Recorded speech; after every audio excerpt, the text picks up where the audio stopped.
जय हिंद मेरे प्यारे दोस्तों, स्वागत करता हूं आपके अपने यूट्यूब रेलवे ग्रुप डी के प्रीवियस क्वेश्चन पेपर के साथ। जैसा कि आप सभी को पता है, हमने इसके प्रीवियस क्वेश्चन पेपर है वो शुरू कर रखे हैं रेलवे ग्रुप डी के, और उसमें हमने एक पेपर है वो कंप्लीट कर लिया है, जो कि 17 अगस्त 2022 को पहली शिफ्ट में हुआ था 9 बजे। और आज हम ये दूसरा क्वेश्चन पेपर यानी जो दूसरी शिफ्ट में हुआ है 17/8/2022 को 12:45 पे ये क्वेश्चन पेपर आपका हुआ था, तो उसको आज इस क्लास में सोल्व करने वाले हैं। तो पीछे वाली अगर वो वीडियो नहीं देखी है तो इस क्लास के आई बटन या फिर डिस्क्रिप्शन बॉक्स में उसका लिंक मिल जाएगा, वहां से जाकर के उस वीडियो को देख लीजिएगा, या फिर आप प्लेलिस्ट बनी हुई है तो वहां से जाकर के आप कंटिन्यू सभी वीडियो को देख सकते हैं। चलिए शुरू करते हैं आज का सेशन। जिसने भी क्लास को लाइक नहीं किया है तो एक बार क्लास को लाइक जरूर करें भी, ताकि हमारा भी मोटिवेशन बना रहे। और चैनल पर अगर आप नए हैं तो चैनल को सब्सक्राइब कर लेना, पास में लगे बेल आइकन को जरूर दबा लेना, ताकि अपन जैसे ही नेक्स्ट वीडियो डालें तो उसका नोटिफिकेशन सबसे पहले आपके पास पहुंचे और आप तुरंत उसका लाभ उठा सको। चलिएगा, अब देखो भी यहाँ पे क्वेश्चन दिया गया है, ए, बी और सी कोई व्यवसाय शुरू करते हैं और वे क्रमशः 6 महीने, 12 महीने और 14 महीने के लिए साझेदारी करते हैं।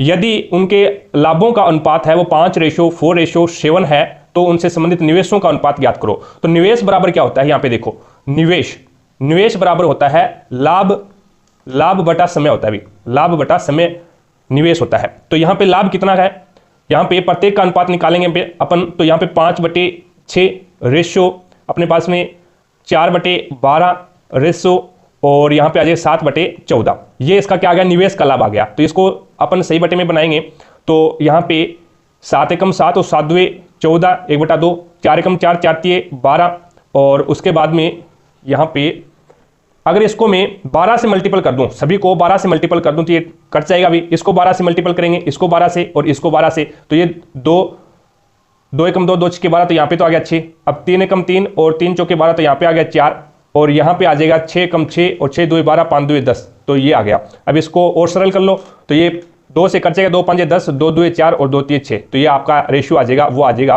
5:2:3 रेशियो है वो आपका, इसमें निवेश का अनुपात आ जाएगा। यानी आपको याद रखना है निवेश बराबर क्या होता है, लाभ बटा समय होता है भी।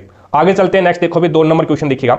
2 नंबर क्वेश्चन है, एक तल पर 4 अलग अलग बिंदु इस प्रकार है कि कोई भी 3 बिंदु सैरेख नहीं है। 3 बिंदु सैरेख का मतलब हो गया भी 3 बिंदु एक ही लाइन में नहीं है, और उनसे होकर खींची जा सकने वाली भिन्न ऋजु रेखाओं की संख्या ज्ञात कीजिए।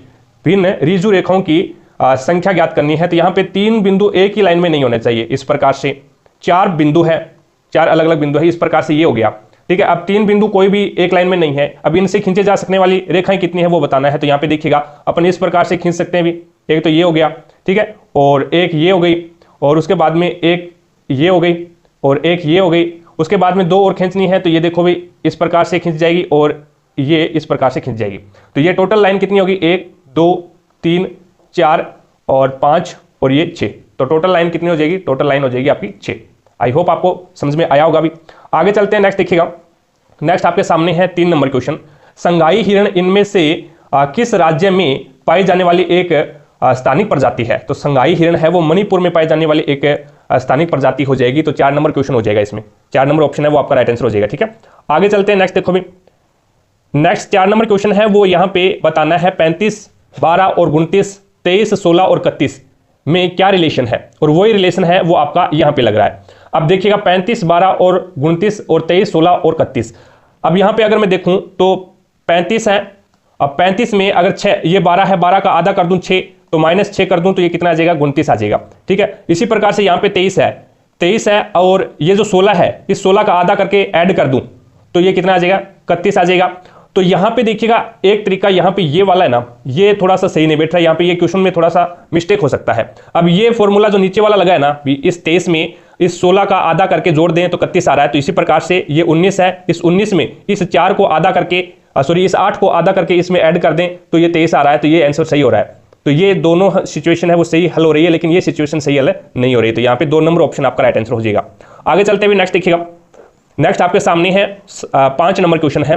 5 नंबर क्वेश्चन ये बोलता है भी चुंबक क्षेत्र के अंदर स्थित धारावाही चालक पर लगने वाला बल ज्ञात करने के लिए प्रयुक्त फ्लेमिंग के बाएं हाथ के नियम के अनुसार अंगूठा तर्जनी क्रमशः किस दिशाओं को निरूपित करते हैं, ये आपको बताना है। तो अंगूठा है वो तो बल की दिशा को निरूपित करेगा, ठीक है। बाएं हाथ का नियम में बताना है भी अंगूठा है वो तो क्या है, बल की दिशा को निरूपित करेगा, और जो तर्जनी है ये चुंबकीय क्षेत्र को निरूपित करेगी। और एक होता है मध्यमा है ये विद्युत क्षेत्र को निरूपित करती है। ठीक है, तो ये फ्लेमिंग के बाएं हाथ नियम पे आधारित होता है भी। तो इसमें जो अंगूठा है वो तो बल की दिशा को निरूपित करेगा, तर्जनी है वो चुंबकीय क्षेत्र को निरूपित करेगी, और जो मध्यमा होती है वो विद्युत क्षेत्र को निरूपित करती है। आगे चलते हैं, नेक्स्ट देखिएगा। नेक्स्ट 6 नंबर क्वेश्चन आपके सामने है, वो है निम्नलिखित में से कौन सा भाग पौधों में गैसीय विनिमय में सहायक है। कौन सा भाग है जो पौधों में गैसीय विनिमय में सहायक है, तो वो रंध्र आपका यहाँ पे राइट आंसर हो जाएगा। ठीक है, रंध्र होते हैं जो कि गैसीय विनिमय में, गैसों का आदान प्रदान करने में क्या होते हैं, सहायक होते हैं। आगे देखो भी, नेक्स्ट आपके सामने है यहाँ पे कोडिंग डिकोडिंग का क्वेश्चन है। एफ आता है 6 पे, यू आता है 21 पे, ई आता है 5 पे, एल आता है 12 पे। सभी को ऐड कर दो, सभी को ऐड करेंगे तो 21 और 5 26, 26 और 6 32, और 32 और 12 कितने होते हैं अभी, 4 और 4 44 होते हैं। अब इसको 50 लिखा है, कहने का मतलब इसमें 6 और ऐड कर दिया अपने से, तो ये 50 हो गया। इसी प्रकार से ये देखो भी, JEER को 44 लिख रहा है, तो जे आता है 10 पे, और ई आता है 5 पे, ई आता है 5 पे, और आर आता है 18 पे। तो 10 और 10 20 हो गए, और 20 और 18 कितने हो गए भी, 38 हो गया। अब 38 में अगर मैं 6 ऐड कर दूंगा मेरे पास से, तो ये कितना हो जाएगा, 44 हो जाएगा। तो यही लॉजिक यहाँ पे लगा दो भी, एफ 6 पे आता है, ए 1 पे, और आर 18 पे, और 5 पे। तो ये कितना हो गया, 6 और 6 12, 12 और 18 कितने हो गए भी, 12 और 18 हो गया आपका 30, और 30 में अपने पास से 6 ऐड और कर दो तो कितना आ गया, 36 आ जाएगा। इस प्रकार से इसको सोल्व करना है भी। आई होप आपको प्रत्येक क्वेश्चन समझ में आ रहा होगा, कोई दिक्कत नहीं है। ठीक है, आगे देखो भी, यहाँ पे 8 नंबर क्वेश्चन है, मोशिनराम पृथ्वी पर स्थित सर्वाधिक आर्द्र स्थान है और यह में स्थित है। तो ये खासी की पहाड़ियों में स्थित है, और खासी की पहाड़ियां कहाँ पे है भी, मेघालय। खासी की पहाड़ियां कहाँ पे है, मेघालय में है। तो मोशिनराम है जहाँ पे सबसे ज्यादा है वो वर्षा होती है। तो ये आर्द्र स्थान है वो खासी की पहाड़ियों में है, और खासी की पहाड़ियां कहाँ पे है, मेघालय में आपका राइट आंसर होगा। आगे चलता हूं, नेक्स्ट देखो भी, नेक्स्ट आपके सामने 9 नंबर क्वेश्चन है, और 9 नंबर क्वेश्चन में आपको बताना है भी, एच है वो, यानी एच से एस बड़ा है क्या, एच से एस बड़ा है क्या। तो यहां पे देखो भी, ये एस है, अब एस से बड़ा वाई है, और वाई से बड़ा एच है। तो यहां पे तो ये उल्टा हो रहा है, तो उल्टा हो रहा है, तो पहली कंडीशन तो लग ही नहीं रही। पहली कंडीशन में पूछा है भी एस बड़ा है क्या एच से, लेकिन जो स्टेटमेंट है उसमें तो दिखा रखा है भी एच बड़ा है, एस बड़ा नहीं है। तो पहली स्टेटमेंट है जो निष्कर्ष है वो गलत हो जाएगा। दूसरा देखो भी, दूसरा क्या बोल रहा है, दूसरा बोल रहा है भी वाई बड़ा है क्या, वाई है वो ए से बड़ा है क्या। तो यहां पे ए और एक्स तो बराबर है, और एक्स और एस बराबर है, तो इसका मतलब है वो एस और ए भी बराबर होंगे। अब यहां पे एस से बड़ा कौन है, वाई है, तो वाई का मतलब ये हो गया भी ए से भी बड़ा होगा। तो यहां पे दो सेकंड जो निष्कर्ष है वो सही हो जाएगा। ठीक है, तो यहां पे केवल निष्कर्ष सेकंड है वो सही हो जाएगा। आगे देखते हैं, नेक्स्ट देखो भी, नेक्स्ट आपके सामने 10 नंबर क्वेश्चन है। अब ये क्वेश्चन समझने वाला है बढ़िया तरीके से। 5 पुरुष और 5 मेल प्लस में 6 फीमेल, ठीक है, एक कार्य को कितने दिन में कर रही हैं, 6 दिन में कर रही हैं, बराबर जबकि 3 पुरुष 3 मेल और प्लस में 5 वोमेन उसी कार्य को कितने दिन में कर रही है, 9 दिन में कर रही है। तो यहाँ पे अपन एक की वैल्यू निकाल के लेके आते हैं। तो 5 छिके 30 एम प्लस में 6 छिके 36 डब्लू बराबर क्या हो जाएगा, 9 3 27 एम प्लस में 9 5 45 डब्लू। तो अब m को तो एक साइड में ले जाओ और w को एक साइड में ले जाओ। तो यहाँ पे 27 है, ये बराबर से दूसरी साइड में जाएगा, तो यहाँ पे 3m बच जाएगा। 36 प्लस का है, दूसरी साइड में जाएगा, तो ये माइनस का बच जाएगा, तो यहाँ पे 9w हो जाएगा। तो एक m की वैल्यू अपने पास में क्या आ गई, एक m की वैल्यू आ गई 3w, यानी एक मेन है, एक आदमी है वो 3 महिलाओं के समान है, एक आदमी है वो 3 महिलाओं के समान है। ये हमने यहाँ पे निकाल लिया। अब देखो आगे क्वेश्चन में क्या पूछा है, आगे क्वेश्चन में बोला भी 3 पुरुष और 2 महिलाएं हैं वो उस कार्य को कितने दिन में कर रही है। तो एक कंडीशन तो उसमें इसमें से ठालो और एक कंडीशन ये है ही। तो इसमें इफ पूरे क्वेश्चन को महिलाओं में कन्वर्ट कर लो, 5 पुरुष है, एक पुरुष 3 महिला के समान है, तो 5 पुरुष है वो कितने महिला के समान हो जाएगा, 15 के समान हो जाएगा, प्लस में 6 महिलाएं और है इसमें, तो 6 से गुणा कर दो और इंटू 6 दिन बराबर क्या है 3 पुरुष, एक पुरुष है वो 3 महिला के समान है, 3 पुरुष कितने महिलाओं के समान हो जाएगा, 9 के समान, प्लस में 2। तो यहाँ पे इसका मान ज्ञात करना है भी कितने दिन में कार्य करेगा, तो x हो जाएगा। तो 16 और 6 21, 21 इंटू 6 बराबर 9 और 2 11, 9 और 2 11, x की वैल्यू निकालनी है, तो यहाँ पे x क्या आ जाएगा, मल्टीपल में डिवाइड में आ जाएगा। अब देख लो इसको मल्टीपल करोगे आप तो 6 कम 6 और 6 2 12, यानी 126 में आप क्या करोगे 11 से इसको डिवाइड करोगे। अब देखो भी इसमें डिवाइड करो, 11 एकम 11 और बच गया कितना 1 16, 11 एकम 11 कितना बच गया 5 बच गया, तो ये हो जाएगा 11, 11 सही 5/11, तो यहाँ पे 11 सही 5/11 दिन में हो जाएगा, यानी 2 नंबर ऑप्शन आपका राइट आंसर हो जाएगा। आगे देखो भी नेक्स्ट आपके सामने 11 नंबर क्वेश्चन है और 11 नंबर क्वेश्चन बोलता है भी इनमें से कौन सा विद्युत मोटर के आर्मेचर के भाग है। विद्युत मोटर का आर्मेचर क्या होता है, आर्मेचर वो होता है जो चुंबक के बीच में जो लोहे की जो क्रोड होती है वो जो घूमती है घूर्णन करती है वो आर्मेचर होता है। चुंबक के बीच में जो घूमता है ना वो आर्मेचर होता है। तो वो मृदु लोहे कोर मृदु लोहा कोर है उसका बना होता है, एकदम सही है, कोई दिक्कत नहीं, ये आर्मेचर का ही भाग है। कुंडली है ये भी आर्मेचर का भाग है, लेकिन चुंबक है ना ये आर्मेचर का भाग नहीं है, चुंबक के बीच में वो घूमता है, आर्मेचर का भाग नहीं है, चुंबक एक अलग है। तो यहाँ पे पहला और दूसरा ये दोनों क्या है, आर्मेचर के भाग हो जाएंगे। तो यहाँ पे 4 नंबर जो ऑप्शन है ना वो आपका राइट आंसर हो जाएगा, ठीक है, पहला और दूसरा दोनों ही आर्मेचर के भाग है। आगे देखो भी नेक्स्ट आपके सामने है, नेक्स्ट 12 नंबर क्वेश्चन है, इसमें आपको बताना है क्या लॉजिक लग रहा है, कोडिंग डिकोडिंग का है। तो यहाँ पे देखो भी इस प्रकार से लिखा है इसने COWBOY, ठीक है, और इसको लिखा है WOC और YOB। तो ये देखो इस प्रकार से इसने कोडिंग की है इसकी, ठीक है, समझ में आ रही है बात। तो इसी प्रकार से इसको देख लो भी, इसमें FLOWER है। अब इसको क्या करेगा ये, इसको और इसको इस प्रकार से OLF और यहाँ पे आ जाएगा REW। तो ये देख लो बन रहा है नहीं बन रहा, OLF REW। तो यहाँ पे 2 नंबर ऑप्शन हो जाएगा, कोई दिक्कत ही नहीं है। आगे चलो भी नेक्स्ट, साथ में क्लास को लाइक करते रहिएगा। जिसने भी क्लास को लाइक नहीं किया है तो एक बार क्लास को लाइक जरूर करें भी, ताकि हमारा भी मोटिवेशन बना रहे, ठीक है। अब देखो इसमें क्या बोला है इसने, OPQRST और U 7 डिब्बे हैं जिनमें से एक के ऊपर एक रखा गया है, किंतु इसका क्रम यही नहीं है। R और P के बीच में केवल एक डब्बा रखा गया है। R और P के बीच में क्या है, एक डब्बा रखा गया है। R और P के बीच में एक डब्बा है। S और T के बीच में केवल एक डब्बा है। S और T के बीच में भी क्या है, एक डब्बा रखा गया है। P और Q के बीच में केवल एक डिब्बा रखा गया है। P और Q के बीच में भी क्या है, एक डिब्बा रखा गया है। Q को सबसे नीचे रखा गया है, Q है वो सबसे नीचे रखा गया है। तो T को Q के ठीक ऊपर रखा गया है, तो Q के ठीक ऊपर कौन आ जाएगा, T आ जाएगा। तो यहाँ पे भी कौन आएगा, फिर यहाँ पे S आएगा। ये सिचुएशन है भी, S और T के बीच में तो एक डब्बा है, एक डब्बा हो गया, और Q और P के बीच में एक डब्बा है, वो एक डब्बा आ गया, कोई दिक्कत नहीं है। अब आगे ये क्या बोल रहा है, S और Q के बीच में कितने डब्बे हैं, S और Q के बीच में 2 डब्बे हो जाएंगे, P और T। तो यहाँ पे 2 ऑप्शन आपका राइट आंसर हो जाएगा। आगे देखो अभी नेक्स्ट 14 नंबर क्वेश्चन है, उस संख्या का चयन कीजिए जो यहाँ पे बताना है, प्रश्नवाचक ने लुप्त संख्या ज्ञात करनी है। तो यहाँ पे कितना आ रहा है, यहाँ पे 5 जोड़ दिया इसमें। अब इसमें कितना जोड़ा है, तो इसमें 7 जोड़ दिया, और यहाँ पे कितना जोड़ दिया, यहाँ पे 9 जोड़ेगा, फिर 36 और 10 46 होते हैं, तो 9 जोड़ दिया। और अब यहाँ पे कितना जोड़ेगा, यहाँ पे 11 जोड़ देगा, और यहाँ पे कितना जोड़ेगा, अब 13 जोड़ देगा। तो 156 में आप 13 जोड़ दो, 6 और 3 9, और 5 और 1 6 और 1 169 आ जाएगा। यानी पहले 5 फिर 7 फिर 9 फिर 11 फिर 13, यानी 2 का अंतर आ गया, ठीक है। आगे देखो भी नेक्स्ट आपके सामने है, ये क्वेश्चन समझने वाला है, बढ़िया क्वेश्चन है। अब यहाँ पे देखो आपको डायग्राम दिया गया है, यहाँ पे I यानी धारा है, और यहाँ पे V विभवांतर दिया गया है।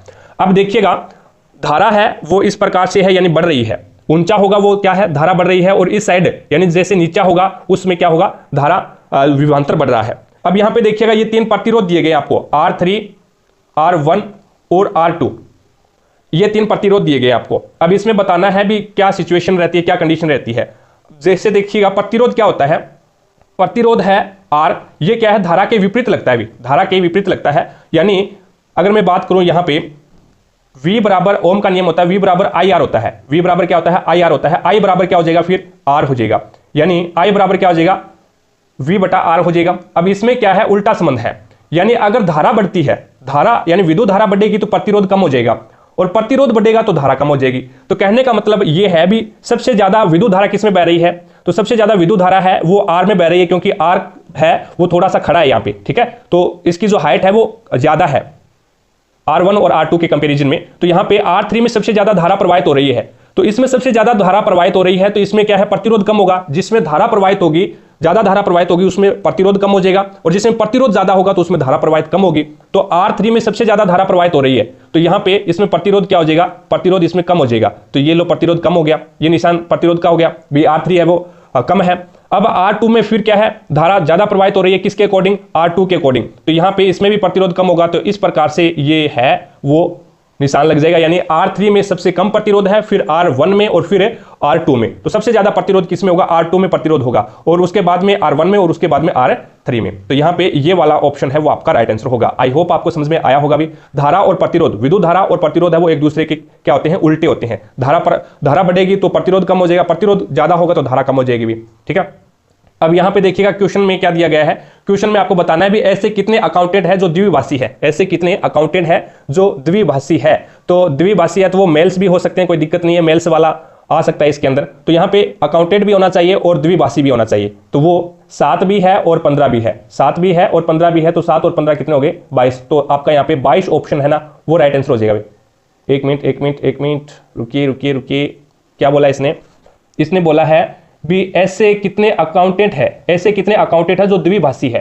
तो यहाँ पे अकाउंटेंट द्विभाषी में एक तो ये आ गया, 9 भी आ गया और एक 15 भी आ गया। 15 और 9 है भी, ठीक है ना, 15 और 9 है, 15 और 9 24 होते हैं, 15 और 9 24 हो जाएंगे, ठीक है। मैंने ये 7 और 15 ऐड कर दिए थे, लेकिन 15 और 9 हो जाएंगे तो इसमें आपका राइट आंसर हो जाएगा भी 24 वाला राइट आंसर हो जाएगा, ठीक है। तो यहाँ पे 24 है वो आपका राइट आंसर हो जाएगा। आगे देखो भी, नेक्स्ट आपके सामने है 17 नंबर क्वेश्चन, और 17 नंबर क्वेश्चन में आपको यहाँ पे बताना है निम्नलिखित में से कौन सा रेडॉक्स अभिक्रिया का उदाहरण नहीं है। रेडॉक्स अभिक्रिया का उदाहरण नहीं है वो आपको बताना है। अब देखिएगा रेडॉक्स अभिक्रिया कहते किसे हैं, ऐसी अभिक्रिया जिसमें उपचयन और अपचयन दोनों हो, यानी उपचयन एक तो होती है उपचयन और एक होती है अपचयन। ऐसी अभिक्रिया जिसमें उपचयन और अपचयन दोनों हो वो अभिक्रिया कौन सी होती है, वो अभिक्रिया रेडॉक्स अभिक्रिया होती है। तो यहां पे क्या है, यानी ऑक्सीजन का जुड़ना, इसमें तो क्या होगा, ऑक्सीजन जुड़ेगा और इसमें ऑक्सीजन की कमी होगी, ठीक है, इसमें ऑक्सीजन की कमी होगी और इसमें ऑक्सीजन की वृद्धि होगी। तो यहां पे देखिएगा ये अभिक्रिया है ZnO, यानी जिंक ऑक्साइड है वो कार्बन के साथ करवाई जा रही है। तो यहाँ पे जिंक और यहाँ पे ऑक्सीजन Zn यानी जो जिंक है उससे ऑक्सीजन हट रही है और कार्बन में ऑक्सीजन जुड़ रही है। तो यहाँ पे दोनों अभिक्रियाएं हो रही है, यानी ऑक्सीजन जुड़ भी रही है और घट भी रही है। अब यहाँ पे देखो भी MnO मैग्नीज ऑक्साइड है, HCl के साथ करवाई जा रही है हाइड्रोक्लोरिक एसिड के साथ। तो यहाँ पे MnCl2 बन जाएगा, यानी मैग्नीज से क्या है, ऑक्सीजन हट गया, Cl2 आ गया, यानी मैग्नीज क्लोराइड हो गया। और यहाँ पे हाइड्रोजन है, हाइड्रोजन के साथ में क्या है, ऑक्सीजन जुड़ गया, तो ये जल बन गया। तो यहाँ पे भी दोनों साथ में हो रही है। अब यहाँ पे क्या है, Na सोडियम है, सोडियम में ऑक्सीजन नहीं थी, लेकिन ऑक्सीजन जोड़ने के पर ये क्या बन गया, Na2 यानी सोडियम ऑक्साइड बन गया। तो इसमें भी क्या है, दोनों अभिक्रियाएं साथ में हो रही है। AgNO3 सिल्वर नाइट्रेट होता है, सिल्वर नाइट्रेट होता है।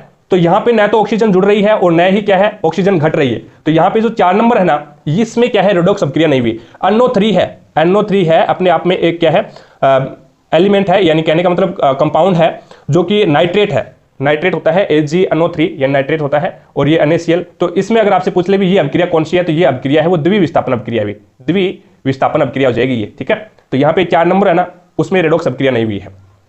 आगे देखो भी, आगे आपके सामने क्वेश्चन है वो है 1876 में भारत की राष्ट्रीय आय का प्रथम प्राकलन किसने किया था। तो दादाभाई नारोजी ने किया था, और दादाभाई नारोजी ने PCI यानी इनकम निकाली थी, वो 20 रुपये निकाली थी, 20 रुपये प्रति व्यक्ति आय निकाली थी प्राकलन समिति के अनुसार 1876 में दादाभाई नारोजी ने। और इनकी एक बुक भी है, ठीक है, बुक भी लिखी हुई है, तो वो भी बहुत बार क्वेश्चन पूछ लिया जाता है, तो वो बुक भी आपको याद रखनी है भी, ठीक है। तो उस बुक का नाम होता है poverty and un-British rule in India. ये पुस्तक भी पूछी जाती है भी किसकी लिखी हुई है, तो ये दादाभाई नारोजी की लिखी हुई है, ठीक है। आगे चलते हुए नेक्स्ट देखिएगा, नेक्स्ट आपके सामने है 19 नंबर क्वेश्चन, और 19 नंबर क्वेश्चन ये बोलता है मनुष्य के पाचन तंत्र में होने वाली कौन सी क्रिया गंदगी पर साबुन के पाइशीकरण की क्रिया के समान होती है। जैसे कि अपन किसी गंदी चीज के ऊपर साबुन लगाते हैं, तो वो साबुन क्या है, धीरे धीरे उसको क्या कर देता है, साफ कर देता है, एकदम साफ नहीं करता, वो धीरे धीरे उस पर क्या है, उसके जो गंदगी के जो कण है उसको क्या है, पहले बड़े कण होते हैं उसको छोटे में कन्वर्ट करता है, फिर और छोटे में कन्वर्ट करता है, उस प्रकार से उसे क्या है पाइशीकरण के रूप में उसको क्या है साफ कर देता है। तो उसमें बताना है भी उस जैसी अभिक्रिया कौन सी है। तो पीत लवण द्वारा बड़ी वसा गोलिकाएं होती है, पीत लवण है वो बड़ी वसा गोलिकाएं, वसा की जो बड़ी गोलिकाएं होती है उसको क्या है छोटी गोलिकाओं में विघटित कर देता है। पीत लवण क्या करता है, वो वसा गोलिकाएं होती है, बड़ी वसा गोलिकाओं को छोटी वसा गोलिकाओं में क्या कर देता है, विघटित करना ही ये साबुन की पाइशीकरण की अभिक्रिया के समान है। तो यहाँ पे 2 नंबर ऑप्शन आपका राइट आंसर हो जाएगा।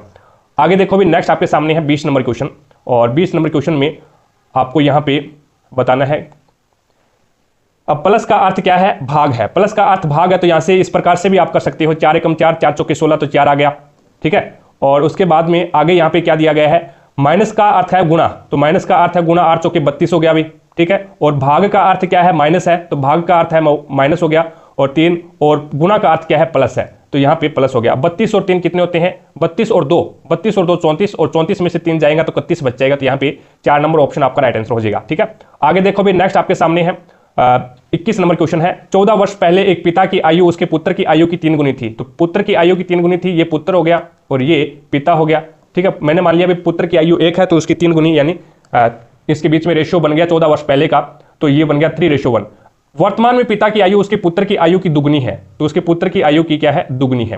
तो यहाँ पे वर्तमान में ये है, हमारे ये 14 वर्ष पहले का था, ये वर्तमान में है, ये वर्तमान में है। तो इनके बीच अंतर कितने का आ गया, इनके बीच में अंतर तो आ गया 14 का, लेकिन हमारे रेशो में तो अंतर नहीं आ रहा, हमारे रेशो में अंतर नहीं आ रहा। तो अब अंतर लेने के लिए इन दोनों के बीच में अंतर कितने का आ रहा है, वो आ रहा है 1 का। तो इसको 1 से ऊपर वाले को मल्टीपल कर दो ऊपर वाले अनुपात को गुणा कर दो और ऊपर वाले अनुपात में अंतर कितने का है, 2 का है, तो इस 2 से नीचे वाले अनुपात को मल्टीपल कर दो तो नया अनुपात बन के आएगा अपने पास में 3:1। 1 से मल्टीपल किया तो जो का त्यों आ गया, 2 से मल्टीपल करोगे तो 2 2 4 और 2 एकम 2, तो ये नया अनुपात आ गया आपका। ठीक है, तो हमारे अनुसार अंतर कितने का है, 1 का, लेकिन वो बोल रहा है 14 का है, तो 1 का वैल्यू कितना आ गया, 14 आ गया।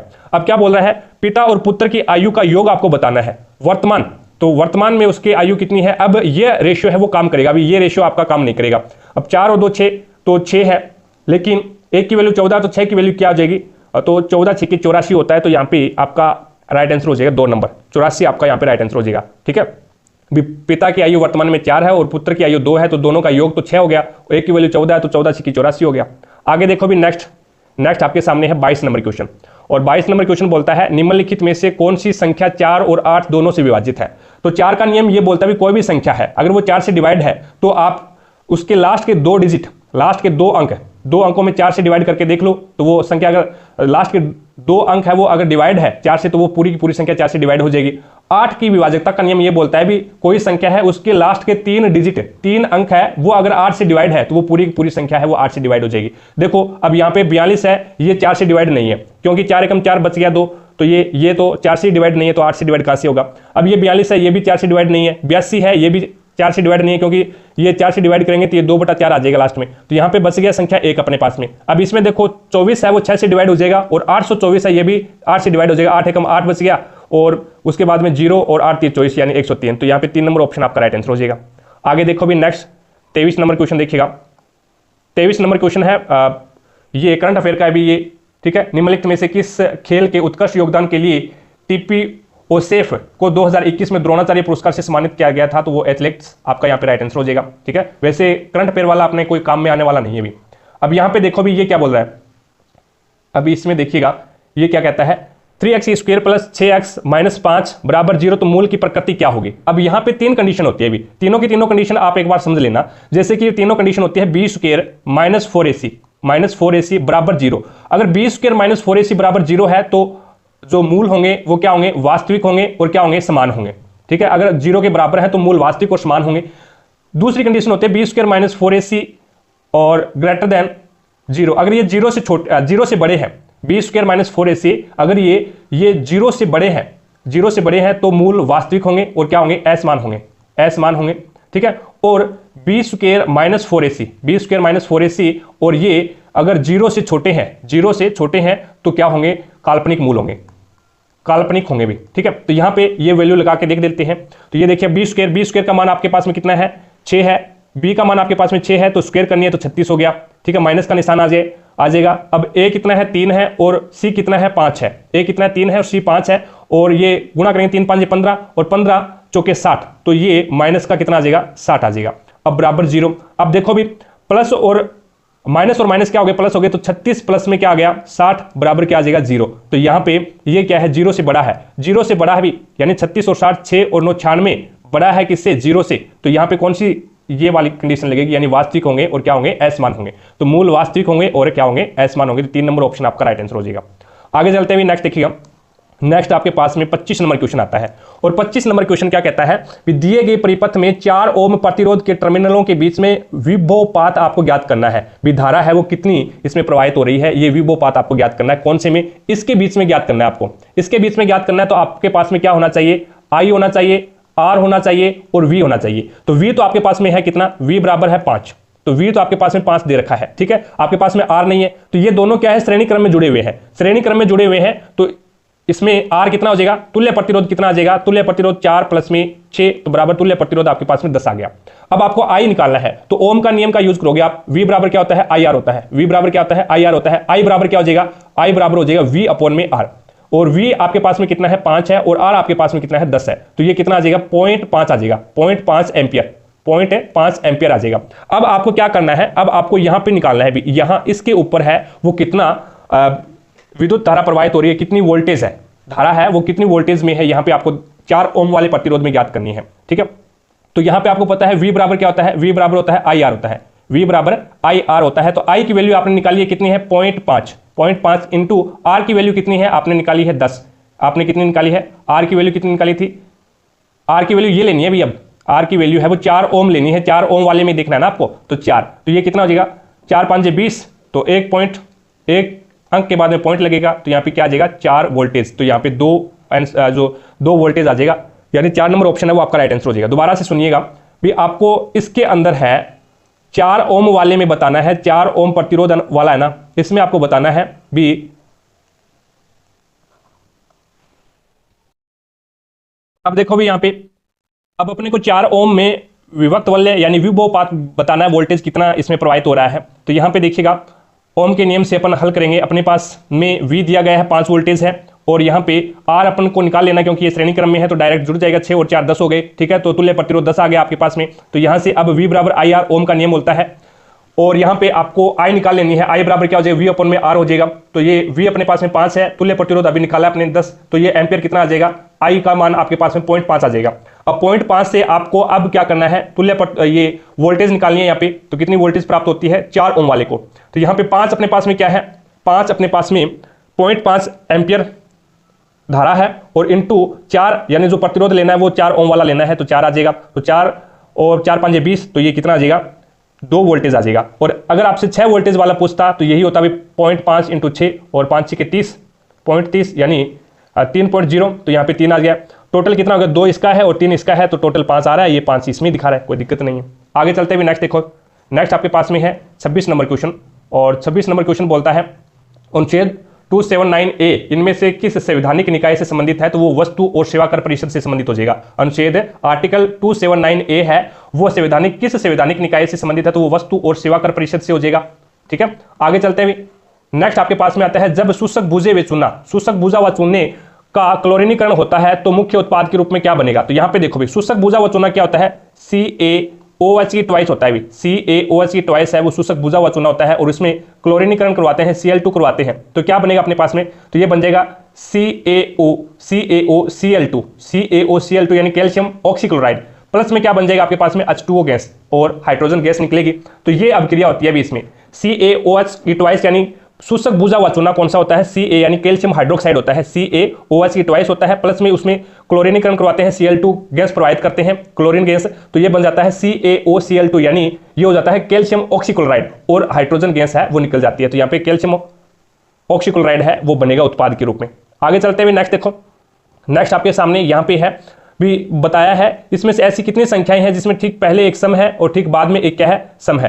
पहले भी सम आना चाहिए और यहाँ पे संख्या आनी चाहिए, कोई भी संख्या, और यहाँ पे भी सम आना चाहिए, ठीक है। तो ऐसी कौन सी संख्या वो देखना है, पहले सम और बाद में भी सम आना चाहिए। तो देखो भी, तो यहाँ पे चलते हैं, ये एक तो 8 आ गया, ये आ गया ना, ये संख्या आ गई, एक संख्या ये हो गई, और अब देखो दूसरी कोई संख्या क्या ऐसी, यहाँ से चलते हैं 6, और पहले भी सम और बाद में भी सम होना चाहिए भी, ठीक है। तो यहाँ पे ये आ गया 2 5 और 6, 2 5 6, एक ये हो गया, और यहाँ पे ऐसी 2 ही संख्याएं होगी भी, ठीक है। ऐसी कितनी संख्याएं होगी आपकी, 2 ही ऐसी संख्याएं हो जाएगी, ठीक है।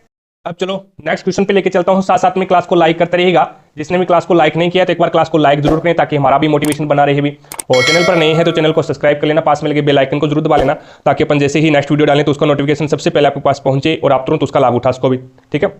यहाँ पे 29 नंबर क्वेश्चन देखिएगा, 29 नंबर क्वेश्चन आपके सामने है, संध्या ग्रुग है, संध्या ग्रुप को किस क्षेत्र की कोचिंग के लिए द्रोणाचार्य पुरस्कार 2021 प्रदान किया गया, तो वो मुक्केबाजी की कोचिंग देने के लिए उसे द्रोणाचार्य पुरस्कार दिया गया है, करंट अफेयर का है। आगे देखते हैं भी नेक्स्ट देखो, 30 नंबर क्वेश्चन है, 30 नंबर क्वेश्चन इसमें बताना है, U आता है 21 पे, 21 और 2 23, W 23 पे आता है, प्लस किया 2, ठीक है, और 23 और 2 25, प्लस किया 2, और 25 और 2 1 पे आ गया यानी प्लस किया 2, और 1 और 2 3 यानी यहाँ पे C आ जाएगा, प्लस 2 करेगा। तो अब यहाँ पे C 3 पे आता है, 3 और 3 6, F 6 पे आता है, और 6 और 3 9, और 9 और 3 12, और 12 और 3 15, तो यहाँ पे आ जाएगा 15 पे आएगा O, ठीक है। उसके बाद में K आता है 11 पे, 11 और 4 15, 15 और 4 19, 19 और 4 23, और 23 और 4 कितने हो जाएंगे भाई, 23 और 4 आ जाएगा 1 के ऊपर, ये 1 आ जाएगा। अब देखो ये 4 है, 4 और 5 9, ये इस प्रकार से हो जाएगा, 4 दुए 8 प्लस 1 कर दिया 9, 9 दुए 18 प्लस कर दिया 1 19, 19 दुए 38 प्लस कर दिया 1 39, और 39 दुए होते हैं 78 और प्लस कर देगा 1 तो 79 आ जाएगा। तो यहाँ पे COA 79, तो ये 3 नंबर ऑप्शन आपका राइट आंसर होगा। पहले में 2 ऐड कर रहा है, दूसरे में 3 ऐड कर रहा है, और तीसरे में 4 ऐड कर रहा है, ठीक है। तो इस प्रकार से ऐड कर रहा है ये। आगे चलो भी नेक्स्ट आपको यहाँ पे बताना है निम्नलिखित कथनों पर विचार करिए और सही उत्तर का आपको बताना है कौन सा सही उत्तर है। तो इसमें क्या है, निर्जल सोडियम कार्बोनेट, निर्जल यानी बिना जल का सोडियम कार्बोनेट का उपयोग है वो सोडा एसिड अग्निशामकों में किया जाता है। तो सोडियम कार्बोनेट होता है Na2CO3। अगर इसमें अगर अपन जल न मिलाए तो अग्निशामकों में इसका यूज नहीं किया जाता है, ये कथन गलत है, क्योंकि ये होता है Na2 तो इसमें Na2CO3 डॉट 10H2 होता है ना, तब ये क्या होता है, धावन सोडा होता है, तब इसका यूज है वो किसमें किया जाता है, अग्निशामकों में किया जाता है। लेकिन इसने बोला है निर्जल यानी बिना जल का सोडियम कार्बोनेट अगर है तो उसे सोडा एसिड अग्निशामकों में यूज किया जाता है क्या, तो नहीं किया जाता, ये गलत है, ठीक है। और सेकंड में बोला है भी निर्जल सोडियम कार्बोनेट को जल में उपयोग निर्जल यानी बिना जल के सोडियम कार्बोनेट को जल में घोला जाता है तो क्रिस्टलन जल के 10 अणु को धावन सोडा क्रिस्टलन प्राप्त करने के लिए उसका पूर्ण क्रिस्टलीकरण किया जाता है। तो ये बात एकदम सही है भी, ठीक है। जब क्या है 10 जल के अणु हो जाते हैं उसके साथ में, तो ये क्या हो जाए Na2CO3 10H2O, तो इसे सोडियम कार्बोनेट डेकाहाइड्रेट बोला जाता है, सोडियम कार्बोनेट डेकाहाइड्रेट बोला जाता है। तो ये इसका पूर्ण क्रिस्टलीकरण किया जाता है किसमें, सोडियम कार्बोनेट बनाने के लिए। तो ये सेकंड सही हो जाएगा, लेकिन फर्स्ट है वो क्या है, असत्य हो जाएगा भी। आगे चलते हुए नेक्स्ट देखिएगा, नेक्स्ट 32 नंबर क्वेश्चन आपके सामने है और ये बोला गया है भी आंकड़ों की माध्यिका ज्ञात करनी है। तो जो दिए गए आंकड़े हैं ना, पहले इसको क्या करेंगे, आरोही क्रम में लगाएंगे भी, आरोही क्रम में यानी बढ़ते हुए क्रम में लगाएंगे पहले। तो सबसे छोटी संख्या कौन सी है, सबसे छोटी संख्या 11 है। उसके बाद में छोटी संख्या कौन सी आती है, 15 आती है। उसके बाद में 16 आती है। उसके बाद में 17 है। उसके बाद में 18 है।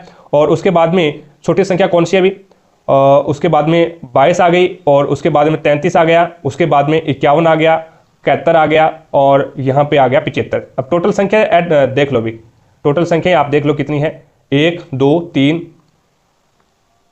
टोटल संख्या है 1 2 3 4 5 6 7 8 9 और 10। तो यहाँ पे देखो 10 है क्या, 1 2 3 4 5 6 7 8 9 और 10, कोई दिक्कत नहीं है। अब देखो भी बीच की संख्या निकालो, इसकी बीच की संख्या निकालो। तो बीच की संख्या निकालोगे तो 4 इधर बच जाएगा आपके पास में और 4 ही इधर बच जाएगा। तो बीच की संख्या है वो 18 और 22 आ गई। अब 18 और 22 को दोनों को ऐड कर दो, क्योंकि सम में है। 18 और 22 दोनों को ऐड करोगे तो 8 और 2 10 और 2 और 1 3 और 1 4 40 आ गया। 2 का भाग दे दो 20 आ जाएगा। तो यहाँ पे आपका 20 आंसर है वो एकदम राइट हो जाएगा। माध्यिका इस प्रकार से निकाली जाती है। अगर यहाँ पे विषम संख्या होती है, जैसे कि मैंने A B C D E इस प्रकार से संख्याएं हैं और ये विषम संख्याएं हैं, विषम है यानी 1 है 2 है 3 है 4 है और 5 है, यानी विषम में है तो इसका बीच का मान डायरेक्ट आ जाता है आपके पास में, कितना C है वो आपका यहाँ पे माध्यिका हो जाती है इसकी, ठीक है। अब सम है तो अगर इसमें ही एक F4 होता है, ये सम में होगी। अब सम में होगी तो इसकी विषम संख्या, इसको बीच का मान निकालेंगे तो C प्लस में D हो जाएगा, C प्लस D बटा 2। तो यहाँ पे आपका आंसर है वो C प्लस में D बटा 2 आ जाएगा। तो इसका इस प्रकार से आप निकाल सकते हैं। पहले इसको क्या करोगे, आरोही क्रम में लगाओगे, ठीक है, और उसके बाद में बीच की वैल्यू निकालोगे। आगे देखो भी, नेक्स्ट आपके सामने है साधारण ब्याज पर निवेशित एक निश्चित धनराशि 1250, 2 वर्षों में 1250 और 5 वर्षों में 2000 रुपये हो जाती है। तो वार्षिक ब्याज की दर ज्ञात करनी है आपको। 2 वर्षों में कितनी हो जाती है, 1250 रुपये हो जाती है और 5 वर्षों में ये कितनी हो जाती है, 2000 रुपये हो जाती है, ठीक है। साधारण ब्याज में क्या होता है, प्रत्येक साल का ब्याज है वो समान होता है। तो यहाँ पे 3 साल का ब्याज मेरे पास में कितना आ रहा है, तो ये 2 साल की राशि है, यानी ये क्या है, मिश्र धन आपके पास में। और ये यहाँ पे 5 साल की जो राशि है ये कितना है, ये भी मिश्र धन है एक प्रकार से। तो यहाँ पे 3 साल का ब्याज मेरे पास में कितना निकल के आया, 3 साल का ब्याज है वो 2000 में से 1250 निकाल दोगे तो ये मेरे पास में 750 रुपये आ गया। अब अगर 3 साल का ब्याज 750 रुपये है तो 1 साल का ब्याज कितना आ जाएगा, 1 साल का ब्याज है वो 250 रुपये आ जाएगा। 1 साल का ब्याज 250 रुपये है, 2 साल का ब्याज कितना आ जाएगा, तो 500 रुपये आ जाएगा। अब क्या करोगे आप, ये 2 साल का मिश्र धन है, ये क्या है 1250 रुपये 2 साल का मिश्र धन है और हमारे पास में 2 साल का ब्याज आ गया, 2 साल का ब्याज आ गया। अगर मिश्र धन में से ब्याज निकाल देंगे तो अपने पास में क्या बचेगा भाई, अपने पास में यानी 1250 जो कि मिश्र धन है, इसमें से क्या कर दें, ब्याज घटा दें। तो ब्याज घटाने के बाद में अपने पास में निकल के आएगा क्या, मूलधन निकल के आ जाएगा 750 रुपये। अब आप क्या करो, आपको वार्षिक दर ज्ञात करनी है, दर ज्ञात करनी है तो ब्याज कितना है 500 रुपये और इंटू कर दो 100 और अपोन में मूलधन कितना है 750 रुपये इंटू समय कितना है 2 वर्ष है। तो यहाँ पे आपकी ये हो जाएगा 1 0 से 1 0 काट दिया हमने, 25 चौका 100 और 25 तिये 75, ठीक है। और यहाँ पे 2 एकम 2, 2 दुए 4, 50 दुए 100, 100 बटा कितना हो गया 3, तो ये आ गया 33 सही, 1 बटा 3 यहाँ पे 33 सही, 33.33। तो यहाँ पे 2 नंबर ऑप्शन है वो आपका राइट आंसर हो जाएगा। हमने क्या किया, 2 साल का आपको मिश्र दंड दिया गया है और 5 साल का मिश्र दंड दिया गया है। इन दोनों के बीच में से हमने 3 साल का ब्याज निकाल लिया 750, 2 साल का ब्याज 500 हो गया। अब 2 साल के मिश्र दंड में से अपने क्या कर दिया, ब्याज घटा दिया। तो ब्याज घटा दिया तो मूलधन अपने पास में कितना आ गया, 750 रुपये आ गया। तो इस प्रकार से अपन इसको फिर साधारण ब्याज का जो सूत्र है, फॉर्मूला है, उससे अपन हल कर सकते हैं। आगे देखो भी, नेक्स्ट आपके सामने है, एक वस्तु अभिसारी लेंस से 25 सेंटीमीटर की दूरी पर रखी गई। अब इसमें आपको पूछा गया है भी एक वस्तु अभिसारी लेंस से 25 सेंटीमीटर की दूरी पर रखी गई है, ठीक है, और लेंस के 30 सेंटीमीटर की दूरी पर वस्तु का वास्तविक और उल्टा प्रतिबिंब निर्मित होता है, तो लेंस द्वारा उत्पन्न आवर्धन किसके बराबर होगा। तो यहां पे देखिएगा, अभिसारी लेंस कौन सा होता है, अभिसारी लेंस है वो होता है उत्तल लेंस। उत्तल लेंस है उसे ही हम क्या बोलते हैं, अभिसारी लेंस बोलते हैं। और दर्पण में उत्तल है वो क्या हो जाता है, अपसारी दर्पण हो जाता है, ठीक है। तो यहाँ पे अभिसारी लेंस है, उसमें m, आवर्धन को m से डिनोट करते हैं। m बराबर होता है v अपॉन में u। v का मान होता है प्रतिबिंब की दूरी, v होता है प्रतिबिंब की दूरी और u होता है बिंब की दूरी। v प्रतिबिंब होता है और u होता है बिंब यानी वस्तु। तो यहां पे ये बोल रहा है 25 सेंटीमीटर की दूरी पर क्या रखा गया है, 25 सेंटीमीटर की दूरी पे आपका वस्तु रखा गया है। तो 25 सेंटीमीटर u की वैल्यू क्या आ गई, u की वैल्यू आपको लेनी पड़ेगी माइनस में, क्योंकि वस्तु है वो किस साइड में है, बाईं ओर है। और v यहां पे आपको दिया गया है, अभिसारी लेंस है, 30 सेंटीमीटर की दूरी पर बनता है, तो ये क्या है, दाईं ओर बनता है प्रतिबिंब इसका, तो ये प्लस में ही होगा। तो यहाँ पे ये आ जाएगा 30 अपॉन में v की वैल्यू 30 है और u की वैल्यू है 25, ये माइनस में है, तो ये 5 से काटो तो 5 छिके 30 और 5 5 25, तो यहाँ पे इसका आवर्धन आ जाएगा -6/5, माइनस है 6/5। 3 नंबर ऑप्शन आपका राइट आंसर हो जाएगा। अभी आगे चलो, अभी नेक्स्ट आपके सामने है, नेक्स्ट क्वेश्चन है, जब 2 तिर्यक रेखाएं 3 समांतर रेखाओं को प्रतिच्छेदित करती है तो पहली तिर्यक रेखा द्वारा निर्मित अंतःखंडों का अनुपात 3:4 है, तो दूसरी तिर्यक रेखा द्वारा निर्मित अंतःखंडों का अनुपात क्या होगा। जैसे कि ये 3 समांतर रेखाएं हैं अभी, ठीक है, ये 3 समांतर रेखाएं हैं, तो इसको त्रियक रेखा द्वारा काटा जाता है, तो ये त्रियक रेखाएं भी क्या होगी, आपस में समांतर होगी, भी पैरेलल होगी।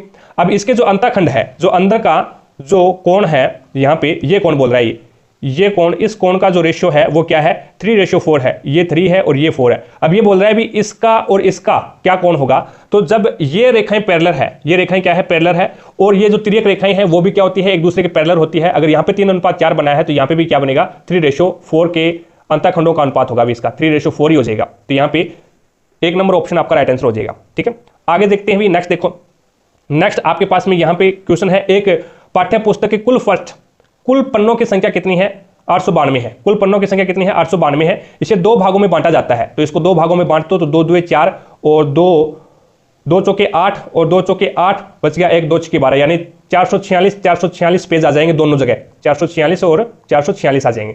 ठीक है, अब ये क्या बोलता है, पुस्तक के दूसरे भाग में पहले भाग की तुलना में 52 पृष्ठ है वो कम है, यानी इन दोनों का अंतर क्या है, 52 पृष्ठ है। एक में तो 52 पृष्ठ कम है और एक में 52 क्या है, ज्यादा है। तो आप क्या करोगे, इसमें तो 26 ऐड कर दो और इसमें 26 घटा दो, तो क्या हो जाएंगे, ये समान हो जाएंगे। यानी इसमें से 26 ऐड करोगे तो ये कितना हो जाएगा, 6 और 6 12, 1 4 2 6 और 7 और 1 हो जाएगा 4, यानी एक में 472 आ गया, और इसमें क्या कर दो आप, 26 घटा दोगे तो ये 0 हो गया, और ये हो जाएगा 4 2 और 1 4, 420 और 472। अब 420 और 472 हो गया, दोनों को ऐड करोगे तो 800 कितने हो जाएंगे, 92, और दोनों का अंतर देखोगे तो कितना आ जाएगा, 52 आ जाएगा। यानी एक में हमने 26 जोड़ दिया और एक में 26 घटा दिया। तो पुस्तक के दूसरे भाग के पृष्ठ कितने हैं, तो दूसरे भाग के पृष्ठ है वो 420 हो जाएंगे। एक के तो 472 है और एक के कितने हो जाएंगे, 420। तो यहाँ पे 3 नंबर ऑप्शन आपका राइट आंसर हो जाएगा। आगे देखो भी, नेक्स्ट आपको दिया गया है, दी गई श्रृंखला में आपको बताना है, दी गई श्रृंखला में सभी सम संख्याओं को एक ऐसी संख्या में बदल दिया जाता है, जितनी भी सम संख्याएं हैं उसको एक ऐसी संख्या से बदल दिया जाता है जो अभाज्य है और सम दोनों ही है। यानी अभाज्य और सम कौन सी संख्या है, 2 है, जो एक अभाज्य संख्या भी है और जो एक सम संख्या भी है। और इस प्रकार बनने वाले परिणामी श्रृंखला में ऐसे कितनी संख्याएं होगी जिसके ठीक पहले अभाज्य संख्या है और ठीक बाद एक प्रतीक है। यहाँ पे अभाज्य संख्या आनी चाहिए और यहाँ पे संख्या होगी और यहाँ पे प्रतीक होगा। तो ऐसी कितनी संख्याएं हैं जिसके ठीक पहले क्या आ जाएगा, एक अभाज्य संख्या है। पहले तो आपको क्या है, जितनी भी सम संख्याएं हैं उसको 2 के अंदर कन्वर्ट करना है। तो यहाँ पे 4 है तो इसको 2 के अंदर कन्वर्ट कर दो, ये 2 आ जाएगा। ठीक है, और यहाँ पे आगे देखो भी, ये 4 है तो इसको भी 2 के अंदर कन्वर्ट कर दो, ये 2 आ जाएगा। और उसके बाद में 2 को कन्वर्ट नहीं करना, जितनी भी सम संख्याएं हैं उसको 2 के अंदर कन्वर्ट करना है। 2 को तो फिर ऑलरेडी 2 में हो ही जाएगा, और इसको भी 2 में कन्वर्ट करना है। यहाँ पे 6 है, 6 को 2 में कन्वर्ट कर दो भाई, और उसके बाद में अब देखो, अब एक स्टार्टिंग में एक अभाज्य संख्या होनी चाहिए। एक क्या है, एक अभाज्य संख्या नहीं, सबसे छोटी अभाज्य संख्या 2 ही होती है। अब 2, उसके बाद में संख्या आनी चाहिए, फिर प्रतीक आना चाहिए। तो यहाँ पे चलते हैं आगे, और एक अभाज्य संख्या 5 एक क्या है, 5 एक अभाज्य संख्या है भी, 5 एक अभाज्य संख्या है, और उसके बाद में एक संख्या आई है और उसके बाद में एक प्रतीक आया, ये बन गया एक जोड़ा, ये बन गया, ठीक है। उसके बाद में देखो, उसके बाद में आगे चलते हैं नेक्स्ट, अपने पास में 5 एक क्या है, अभाज्य संख्या है, उसके बाद में एक संख्या आई है और उसके बाद में प्रतीक आया, एक ये बन गया। उसके बाद में यहां पे एक अभाज्य संख्या ये रहा, एक ये बन जाएगा भी, ठीक है। जैसे कि अभाज्य संख्या और फिर संख्या आनी चाहिए, तो यहां पे अभाज्य संख्या 2 है, एक ये 2 अभाज्य संख्या है, फिर 2 आ गई और फिर क्या आ गया, एक प्रतीक आ गया। इसी प्रकार से इसमें देखो भी यहाँ पे क्या बन रहा है, यहाँ पे 3 है, ये बन गया एक 3 अभाज्य संख्या है, और 2 और उसके बाद में हैज आ गया, प्रतीक आ गया एक, और उसके बाद में देखो कोई और आगे बन रहा है क्या, और आगे नहीं बन रहा है। तो यहाँ पे 4 बन जाएगा, 1 2 3 और 4, ये 4 संख्याएं हैं, 4 संख्याएं बन जाएगी, ठीक है। यानी जिसके अभाज्य संख्या, फिर संख्या और फिर प्रतीक आना चाहिए। आगे देखो भी नेक्स्ट आपके सामने है, ये 38 नंबर क्वेश्चन है। Sine square 22 degree plus sine square 68 degree और कोस स्क्वायर 33 डिग्री प्लस में कोस स्क्वायर 57 डिग्री का अनुपात यानी रेशियो निकालना है भी, इसका रेशियो कितना होगा। अब देखिएगा 38 नंबर क्वेश्चन हमें दे रखा है कि साइन स्क्वायर 22 डिग्री प्लस में साइन स्क्वायर 68 डिग्री और कॉस स्क्वायर 33 डिग्री प्लस में कॉस स्क्वायर 57 डिग्री का अनुपात क्या होगा। तो अपन ये जानते हैं कि साइन 90 डिग्री माइनस में थीटा बराबर होता है कॉस थीटा। अब देखिएगा साइन स्क्वायर 22 डिग्री को मैं क्या लिख सकता हूं, मैं इसको ऐसे लिख सकता हूं क्या साइन स्क्वायर 90 डिग्री माइनस में थीटा का मान मैं यहां पे 68 कर दूं, 68 भी 90 डिग्री में से अगर 68 डिग्री घटाएंगे तो 22 डिग्री वापस आ जाएगा। प्लस में क्या चल रहा है, साइन स्क्वायर 68 डिग्री। तो साइन 90 माइनस थीटा क्या होता है, कॉस थीटा, अभी मैंने लिखा है यहां पे, तो ये बन जाएगा, स्क्वायर है तो स्क्वायर लगा दो, कॉस स्क्वायर 68 डिग्री प्लस में ये हमें दे रखा है साइन स्क्वायर 68 डिग्री। और ये अपन आइडेंटिटी अच्छे से जानते हैं कि साइन स्क्वायर थीटा प्लस में cos square theta is equal to 1 होता है हमेशा। तो थीटा का मान यहाँ पे 68 डिग्री है, तो इसका रिजल्ट कितना आएगा, 1 आएगा। इसी प्रकार से इसको सोल्व आउट करें तो कॉस स्क्वायर 33 डिग्री है, इसको क्या मैं ऐसे लिख सकता हूँ 90 डिग्री माइनस में 57 डिग्री, 90 डिग्री माइनस में 57 डिग्री प्लस में कॉस स्क्वायर 57 डिग्री। बट अपन ये भी जानते हैं कि कॉस 90 डिग्री माइनस में थीटा बराबर होता है साइन थीटा, ये आइडेंटिटी भी अच्छे से जानते हैं। तो यहाँ पे कॉस स्क्वायर है तो यहाँ पे लगा देंगे, कोई दिक्कत नहीं, साइन स्क्वायर लगा देंगे। तो कॉस 90 माइनस थीटा होता है साइन थीटा, बट यहाँ पे स्क्वायर है तो स्क्वायर लगा देंगे, साइन स्क्वायर 57 डिग्री प्लस में ये बन जाएगा कॉस स्क्वायर 57 डिग्री। ये आइडेंटिटी भी हो गई वापस, साइन स्क्वायर थीटा प्लस में cos square theta is equal to 1। यहाँ पे थीटा का मान 57 डिग्री है तो इसका मान भी 1 हो गया।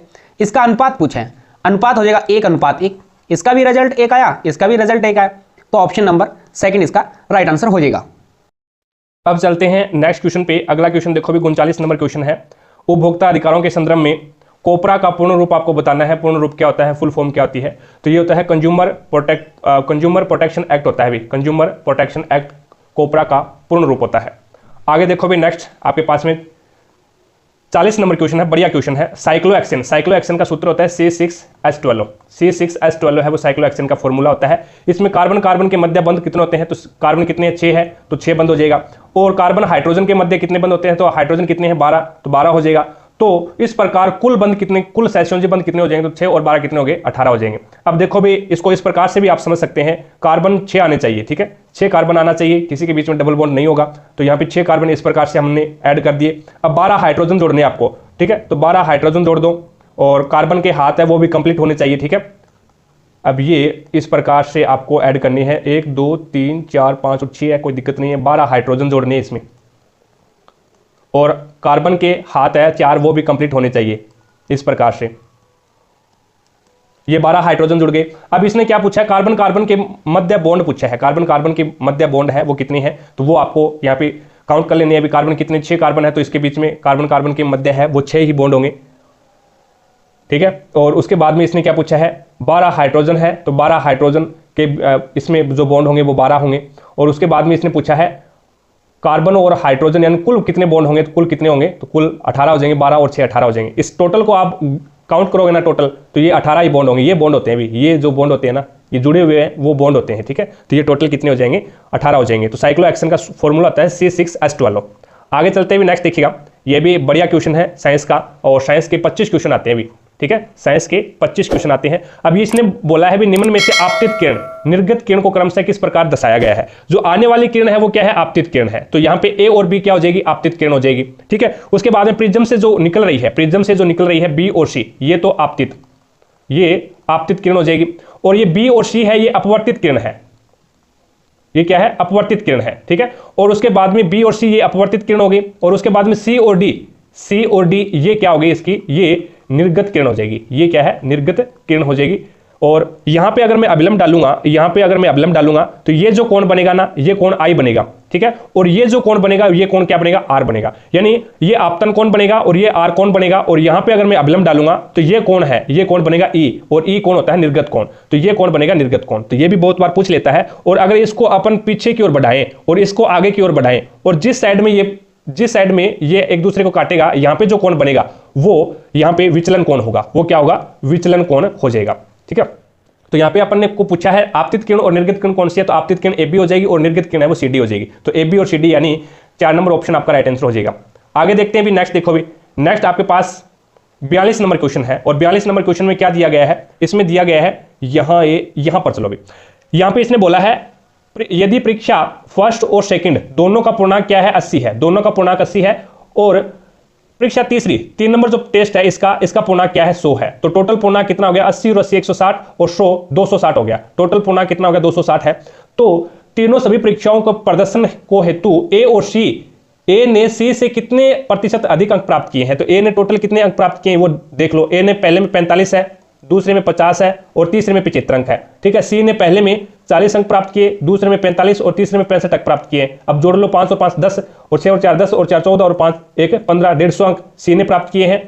और तीनों परीक्षाओं में 5 और 5 10, ए ने कितने प्राप्त किए अभी, और 7 और 5 12, 12 और 4 16 और 1 17। तो यहाँ पे ए ने प्राप्त किए हैं 170 और सी ने प्राप्त किए हैं 150 अंक।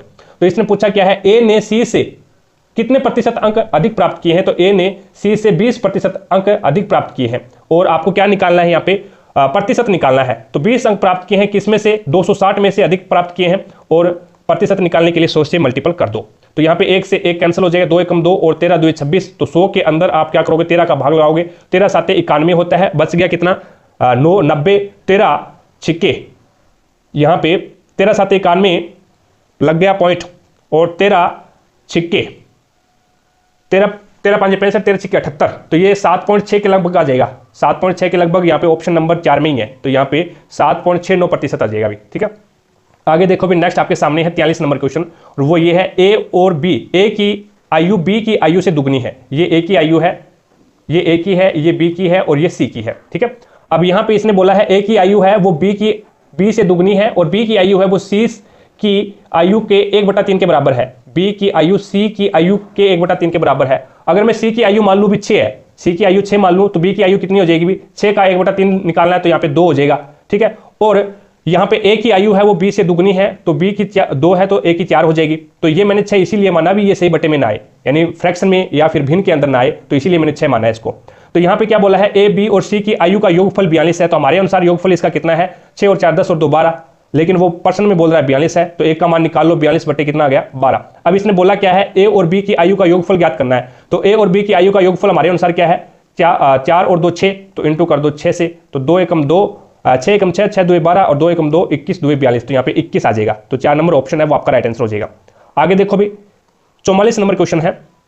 44 नंबर क्वेश्चन में आपको बताना क्या है, ये देखिएगा यहाँ पे इसमें बोला है भी सभी 5 सेल पर्सनों द्वारा बेची गई कुल बीमा पॉलिसी में क्यू द्वारा बेची गई बीमा पॉलिसी की प्रतिशत कितनी है। तो टोटल कितनी बेची गई है वो आपको ऐड करना है, यहाँ पे जोड़ना है 128, 165, 136, 111 और 120। इसको पहले तो आप ऐड करो, पहले आप इसको सभी को जोड़ोगे तो यहाँ पे ये हो जाएगा भी 8 और 5 13, 13 और 6 19 और 1 20, 2। उसके बाद में यहाँ पे 2 और 6 8, 8 और 3 11 और 1 12, 12 और 2 14, 14 और 2 16, एंसिल 1 2 3 4 5 और 6, यानी 660 आ गया। अब यहाँ पे टोटल 660 है, और कुल बीमा पॉलिसी में क्यू ने कितना बेचा है, 165 बेचा है। तो यहाँ पे क्यू द्वारा बेची गई बीमा पॉलिसी की कितनी है, यानी 165 है। ये क्वेश्चन इस प्रकार से बन जाएगा, 165 है वो 660 का कितना प्रतिशत है, तो यहाँ पे 100। तो ये 11 से काट दोगे आप, तो यहाँ पे एक से एक कैंसिल हो गया, 11 से काटो, 11 6 66 और 11 एकम 11 बच गया 5, 11 5 55। तो यहाँ पे अब काट दो आप 3 से, 3 2 6 और 3 5 15, 2 एकम 2, 2 5 10 और 5 × 5 25। तो यहाँ पे 25% आ जाएगा, यानी 2 नंबर ऑप्शन हो जाएगा। आगे देखो भी, नेक्स्ट आपके सामने है 45 नंबर क्वेश्चन। 45 नंबर क्वेश्चन है P Q R S T और वी एक ही इमारत के साथ अलग अलग मंजिलों पर रहते हैं। इमारत में सबसे ऊपर वाली मंजिल का क्रमांक 1 है और उसके ऊपर वाली मंजिल का क्रमांक, यानी सबसे नीचे वाली मंजिल का क्रमांक 1 है और उसके ऊपर जो मंजिल है उसका क्रमांक 2 है, और इसी तरह सबसे ऊपर वाली मंजिल का क्रमांक है वो 7 है। ठीक है, उसके बाद में यहाँ पे क्या बोला है, क्यू मंजिल क्रमांक 2 पे रहता है, क्यू है वो 2 पे रहता है। आर है वो यू की मंजिल के ठीक ऊपर वाली मंजिल पे रहता है, आर है ना वो यू के ठीक ऊपर वाली पे रहता है, और एस है ना वो वी की मंजिल के ठीक नीचे वाली मंजिल पे रहता है, एस है ना वो वी के नीचे वाली मंजिल पे रहता है। उसके बाद में इसने बोला है टी और पी की मंजिल के बीच में, टी और पी की मंजिलों के बीच में केवल 3 व्यक्ति रहते हैं। केवल और केवल कितने व्यक्ति रहते हैं? 3 व्यक्ति रहते हैं। और आर सबसे ऊपर वाली पे रहता है, यानी आर है वो किस पे रहता है? 7 नंबर मंजिल पे रहता है। और यहाँ पे आर और पी मंजिलों के बीच में केवल 1 व्यक्ति रहता है, तो यहाँ पे पी आ जाएगा, इसके बीच में 1 ही व्यक्ति आएगा। और उसमें ऊपर देखो भी क्या बोला है, टी और पी की मंजिलों के बीच में 3 व्यक्ति है, टी और पी के बीच में 1 2 और 3 ही व्यक्ति है, यहाँ पे ये आ जाएगा। तो यहाँ पे क्या है, पी कितने पे आएगा? पी आएगा 5 पे, क्योंकि यहाँ पे 1 व्यक्ति इसके बीच में है। और ये आएगा 4 पे, 3 पे, यहाँ पे 4 3। इसने क्या बोला है, टी और पी की मंजिलों के बीच में केवल 3 व्यक्ति रहते हैं, केवल और केवल 3 व्यक्ति रहते हैं। तो यहाँ पे अब इसमें देखो भी क्यू जो टी है वो क्या है, 1 नंबर मंजिल पे आ जाएगा, पी है वो टी 1 नंबर पे आ जाएगा। 2 नंबर पे कौन है भी? यहाँ पे क्या बोला गया था, क्यू 2 नंबर पे आ रहा है, तो क्यू है वो 2 नंबर पे आ जाएगा। ठीक है, और उसके बाद में इसने पूछा क्या है, पूछा है पी किस मंजिल पे रहता है, तो पी यहाँ पे 5 नंबर मंजिल पे रह रहा है, अभी 5 नंबर ऑप्शन में आ जाएगा। बाकी आपको सेट करने की जरूरत ही नहीं है, अगर आप सेट कर रहे हो तो कोई दिक्कत नहीं है, सेट हो जाएगा ये। ठीक है, लेकिन आपको पूछा यही अभी पी किस मंजिल पे आएगा, तो पी हम यहां से डिनोट कर सकते हैं भी आर और पी की मंजिलों के बीच में 1 व्यक्ति रहता है, और आर सबसे ऊपर वाली मंजिल पे रहता है, आर 7 नंबर पे रहता है, और आर और पी के बीच में 1 व्यक्ति रहता है, तो 6 नंबर आ गया, और पी फिर 5 नंबर पे आ जाएगा, कोई दिक्कत ही नहीं है। आगे देखो भी, नेक्स्ट 46 नंबर क्वेश्चन है 11 21 47 97 और 179। आगे क्या आएगा ये आपको बताना है। अब 11 21 इन दोनों के बीच में आप इसका अंतर निकाल लो। 11 और 21 के बीच में अंतर कितना आ रहा है? 11 और 21 के बीच में अंतर आ रहा है 10 का। और यहाँ पे इसके बीच में अंतर कितना आ रहा है? इसके बीच में अंतर आ रहा है, और ये 7 में से 1 गया 26 का, और यहाँ पे कितने का अंतर आ रहा है? 7 में से 7 गया 0, और 9 में से 4 गया 5 50 का। और इनके बीच में कितने का अंतर आएगा? अभी यहाँ पे 9 में से 7 गया 2, और यहाँ पे बच गया 17 में से 2, 8 आ गया, 82 का अंतर आ गया। इस दोनों के बीच में देखो कितने का अंतर आ रहा है, यहाँ पे 16 का अंतर आ रहा है, और यहाँ पे देखो कितने का अंतर आ रहा है, तो यहाँ पे 10 में से 6 गया 4, और यहाँ पे बच गया 4, ये 24 का अंतर आ रहा है। और इनके बीच में देखो कितने का अंतर आएगा, ये आएगा 2 का, और फिर 8 में से 3 32 का। अब यहाँ पे देखो भी ये 8 का अंतर आ रहा है, और इसके बीच में भी 8 का अंतर आ रहा है, अब 8 का अंतर आगे आएगा, तो यहाँ पे आ जाएगा 40 का। 40 को 82 में ऐड करो, 40 को 82 के अंदर ऐड करो, तो 82 और 40 कितने होते हैं? 2। अंतर का अंतर निकाल रहा है अभी, ठीक है, अंतर का अंतर पे चल रहा है, तो ये 122। 122 को 179 में जोड़ दो, 179 में 122 को जोड़ोगे तो 9 और 2 11 1, और 7 2 9 और 1 10, और 2 और 1 3, 301 आपका यहाँ पे राइट आंसर हो जाएगा। ये अंतर का अंतर यहाँ पे निकल रहा है। ठीक है, आगे देखो भी, नेक्स्ट आपके सामने है, नेक्स्ट 47 नंबर क्वेश्चन है।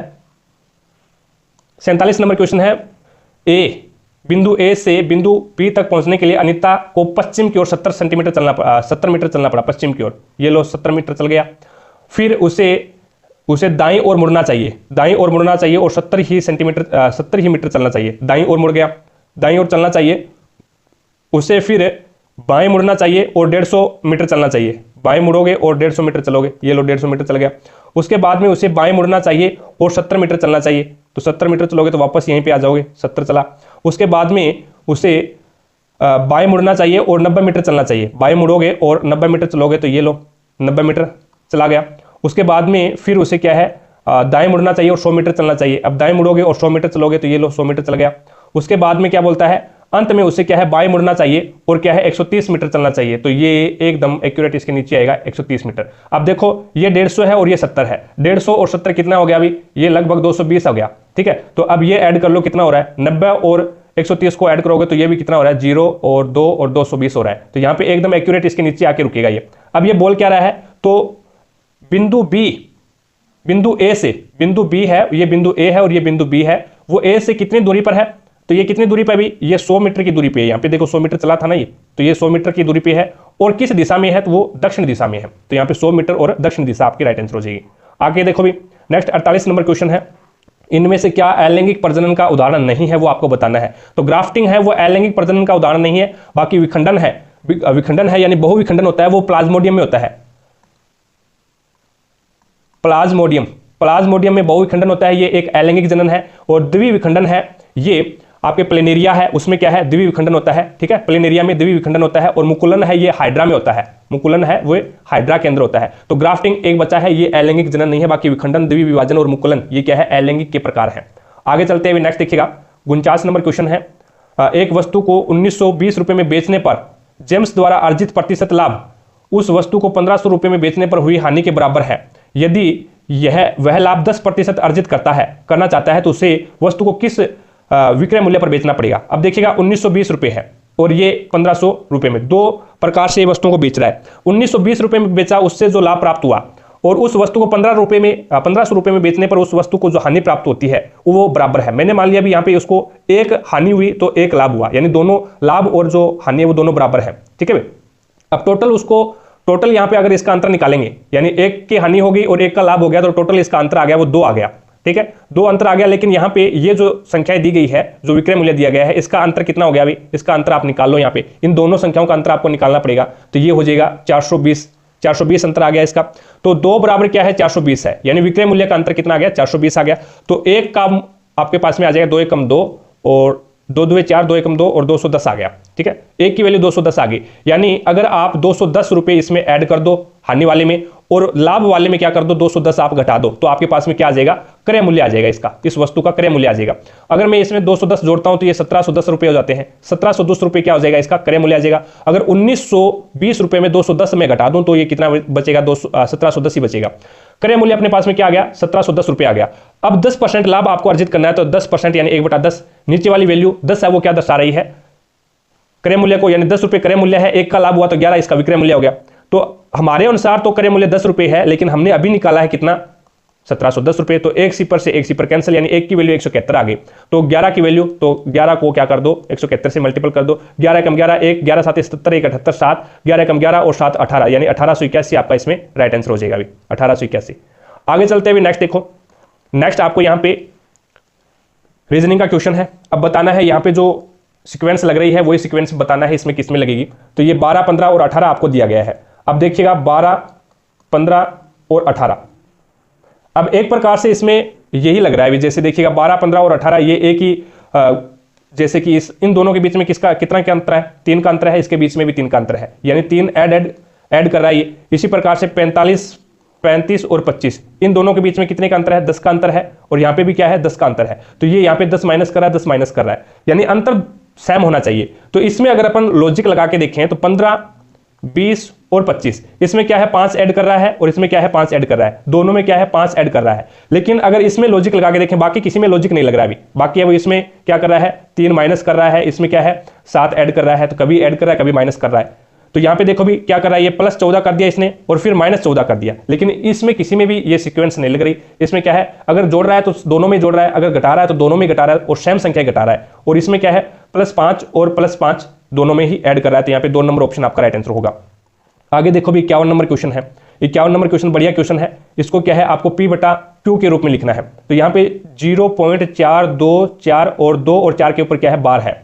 अब इसको सोल्व करने के लिए जितने अंकों के ऊपर बार है, जितने अंकों के ऊपर बार है उतने तो नीचे 9 लग जाएंगे, और जिसके ऊपर बार नहीं है वो क्या हो जाएगा 0 के रूप में नीचे आ जाएगा। तो 424 जिसके ऊपर बार नहीं है वो ऊपर वाली संख्या से घटेगा, और जितनों के ऊपर बार है, कितनों के ऊपर बार है 2 और 4 के ऊपर, यानी 2 अंकों के ऊपर बार है तो 2 नीचे 9 आ जाएगा, और 1 के ऊपर बार नहीं है तो उसका एक 0 आ जाएगा। इस प्रकार से इसको सोल्व करना है। तो ये 420/990, एक सिपर कैंसिल, तो 42/99 3 से कट जाएगा, 3 एकम 3 बच गया, 1 3 चौके 12 और 3 3 9, यानी 14/33 आपका यहाँ पे राइट आंसर हो जाएगा। आगे चलते हुए नेक्स्ट देखो 52 नंबर क्वेश्चन।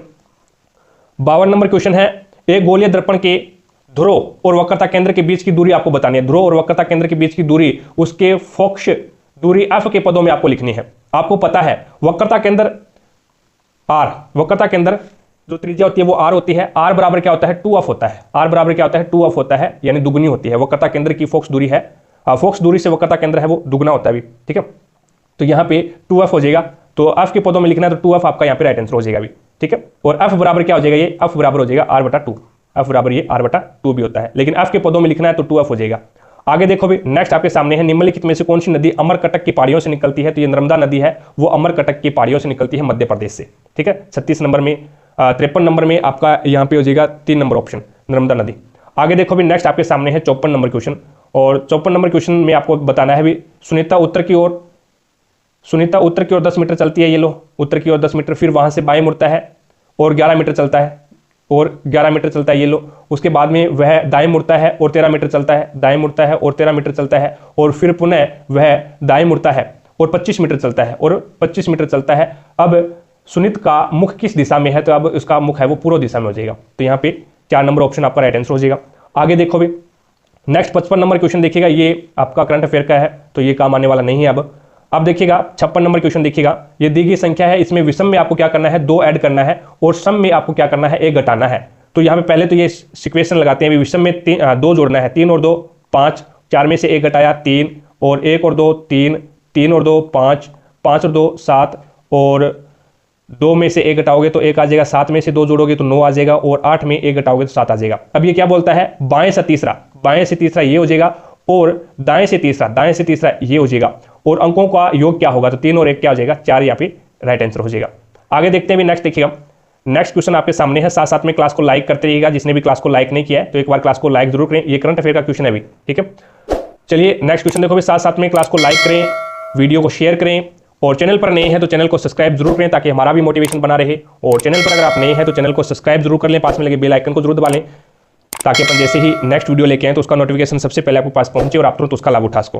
तो यहाँ पे देखिएगा, अब ST U V W और X एक ही इमारत के 6 अलग अलग मंजिल हैं। इसमें से सबसे नीचे वाली मंजिल 1 है, उसके ऊपर 2 नंबर मंजिल है, और सबसे ऊपर वाली मंजिल है वो 6 है। V सबसे नीचे वाली मंजिल पर रहता है, यानी V है वो 1 पे रहता है। उसके बाद में X और U में से प्रत्येक एक सम संख्या पे रहते हैं, इसको एक बार छोड़ दो। उसके बाद में T है वो U और W, T है ना वो U और W के बीच में रहता है, T है वो U और W के बीच में रहता है, भी मध्य वाली मंजिल पे रहता है। W किस पे रहता है 2 नंबर मंजिल पे रहता है, W अब 2 नंबर मंजिल पे रहता है, तो T किस पे रहेगा फिर 3 नंबर पे, और U किस पे रहेगा, U रहेगा 4 नंबर पे, ठीक है। तो यहाँ पे मंजिल 5 पे कौन रहता है ये बताना है। तो यहाँ पे देखो भी, ये इसने पहले बोला था X और U प्रत्येक एक सम संख्या पे रहते हैं, एक सम क्रमांक वाली मंजिल पे रहते हैं। तो 5 नंबर मंजिल पे तो कौन नहीं आ सकता, U तो 4 नंबर पे आ गया, X नहीं आ सकता, तो 6 नंबर मंजिल पे कौन आएगा, X आएगा। तो 5 नंबर पे एक ही बचा है, कौन सा बच गया, तो वो आपका यहाँ पे बच गया S।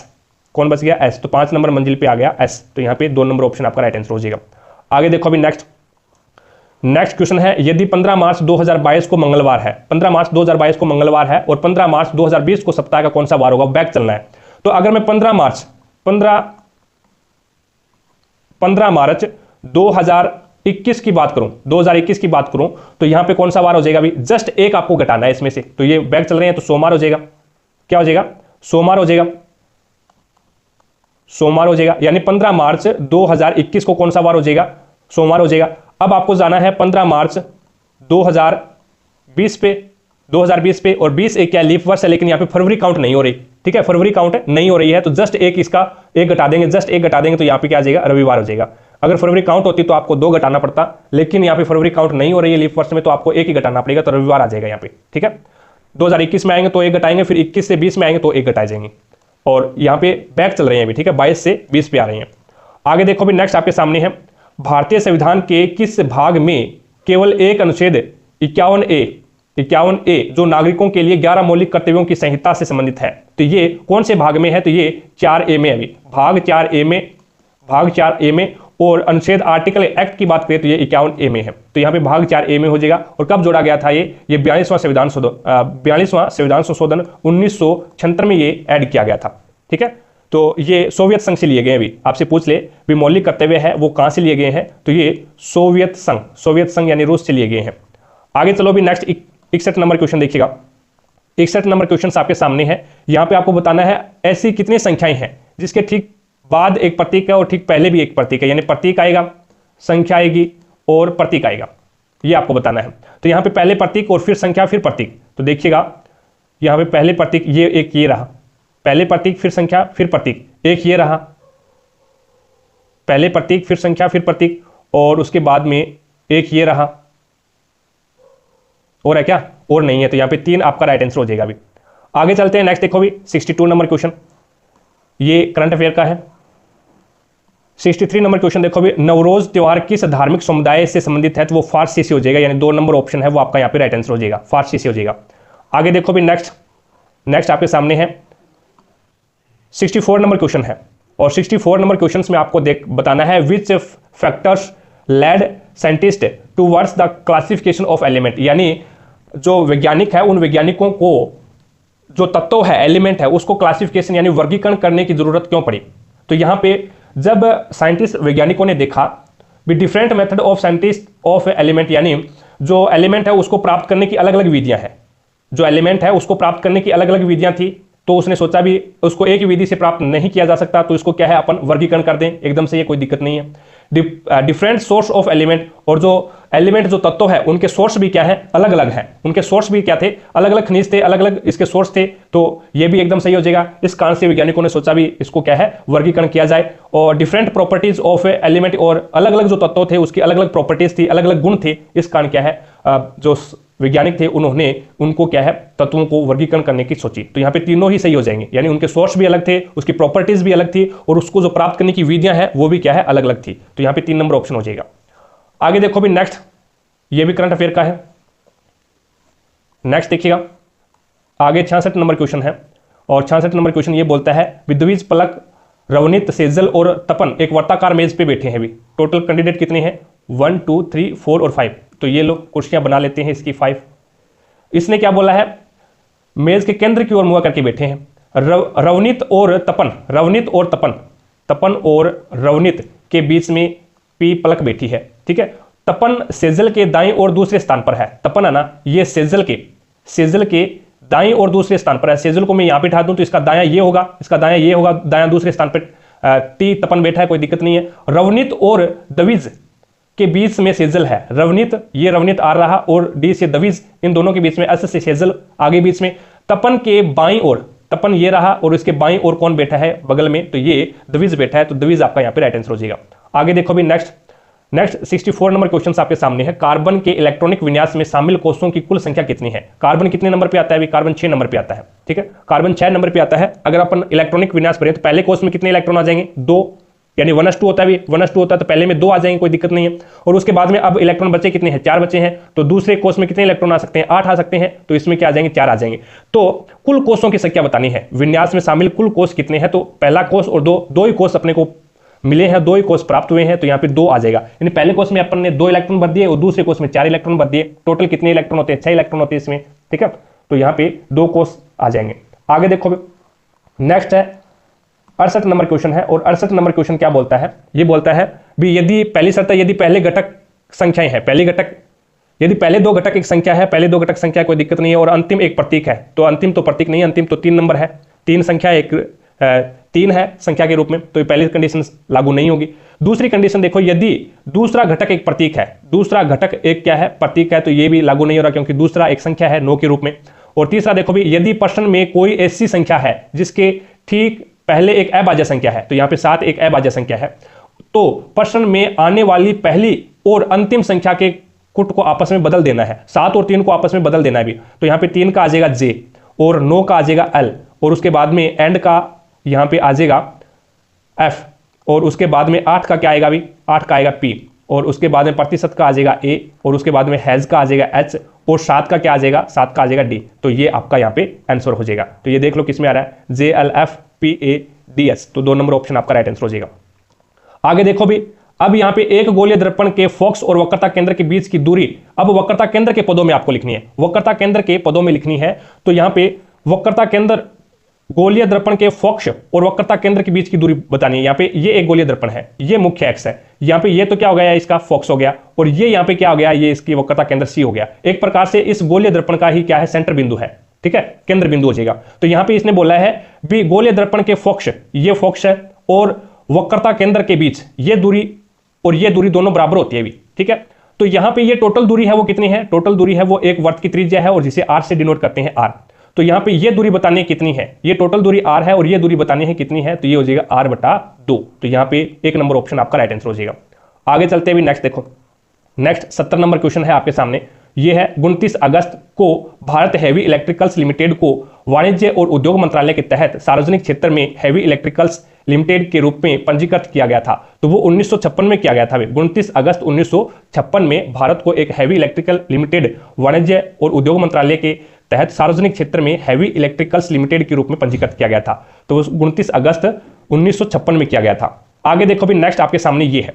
अब यहां पे ये क्या बोल रहा है, भी यहां पे ये बोल रहा है भी पोटैटो, यहां पे इसमें बोला गया है भी जो आप ब्लैक ब्लू ब्लैक यानी नीले काले रंग में परिवर्तित होता है, तो आलू का रस बताना है भी क्या है। यानी आलू में क्या है, आप आयोडीन मिला रहे हैं, आलू में क्या है, आप आयोडीन मिला रहे हैं। तो वो क्या है, जो इसमें जो नीले और काले रंग में परिवर्तित हो जाता है उसका जो रस है, तो आलू में क्या होता है भी, तो आलू में आलू में स्टार्च होता है भी, आलू में क्या होता है, स्टार्च, आलू में स्टार्च होता है जो आयोडीन मिलाने पर क्या हो जाता है, नीले काले रंग में परिवर्तित हो जाता है। आलू के रस में स्टार्च होता है। तो यहां पे इसने बोला है भी आलू के रस में, आलू के रस में स्टार्च होता है जो आयोडीन मिलाने पर क्या हो जाता है, नीला काला हो जाता है। तो ये सही हो जाएगा इसमें, आलू के रस में स्टार्च होता है जो उसको आयोडीन मिलाएंगे तो वो क्या हो जाएगा, नीले काले रंग में चेंज हो जाएगा। आगे देखो भी 72 नंबर क्वेश्चन है। कोई भी अवक्रिया जो अविलेय अवक्षेप में अविलेय अवक्षेप उत्पन्न करती है तो उसे क्या कहा जाता है। तो कोई भी अवक्रिया है जो अविलेय अवक्षेप उत्पन्न करती है तो उसे अपन क्या बोलेंगे, उसे अवक्षेपण अवक्रिया बोलेंगे। क्या बोलेंगे, अवक्षेपण अवक्रिया, यानी एक नंबर ऑप्शन आपका राइट आंसर हो जाएगा।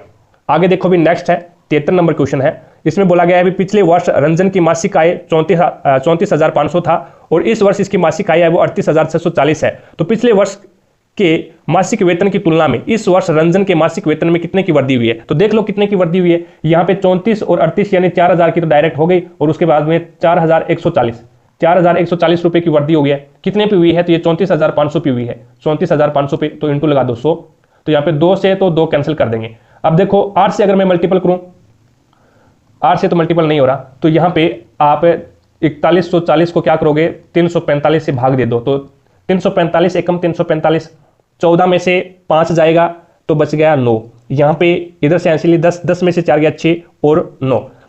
अब देखो भी 345 को 2 से मल्टीपल करोगे तो ये कितना आ जाएगा, 5 2 10, 2 चौके 8 और 1 9, 2 3 6, 690 पूरा भाग गया। तो 12% की वृद्धि हो जाएगी भी, ठीक है, 12% की वृद्धि आपका राइट आंसर होगा।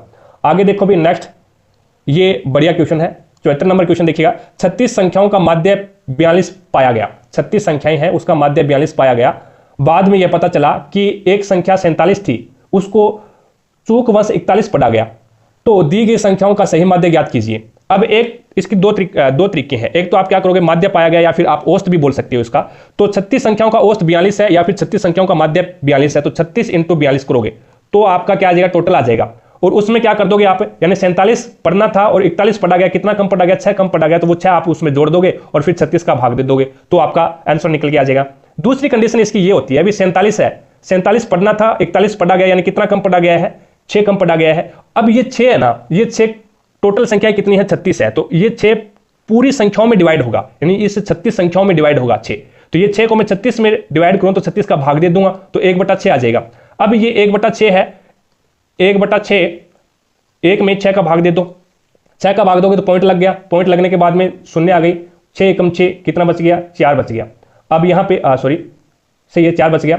अब यहाँ पे फिर शून्य लग गया, 6 × 36, तो यहाँ पे फिर कितना बचेगा, 4 बचेगा। तो इस प्रकार से ये चलता जाएगा। अब ये जो आया ना, ये मान 0.16 आया है, ये डायरेक्ट किस में जोड़ दो, आप माध्य में जोड़ सकते हैं। तो ये 42.16 आ जाएगा, 42.16 के समथिंग लगभग यहाँ पे आ जाएगा 42.17 या फिर 42.16। तो यहाँ पे एक नंबर ऑप्शन है वो आपका राइट आंसर होगा। एक कंडीशन ये, पहली कंडीशन ये थी 36 को 42 से गुना करोगे तो यहाँ पे योग आ जाएगा, इसका टोटल योग आ जाएगा। उसमें क्या है, आप 6 ऐड कर दोगे उस योग में और फिर क्या है, दोबारा से 36 का भाग दे दोगे तो 42.16 या 42.17 आ जाएगा, ठीक है।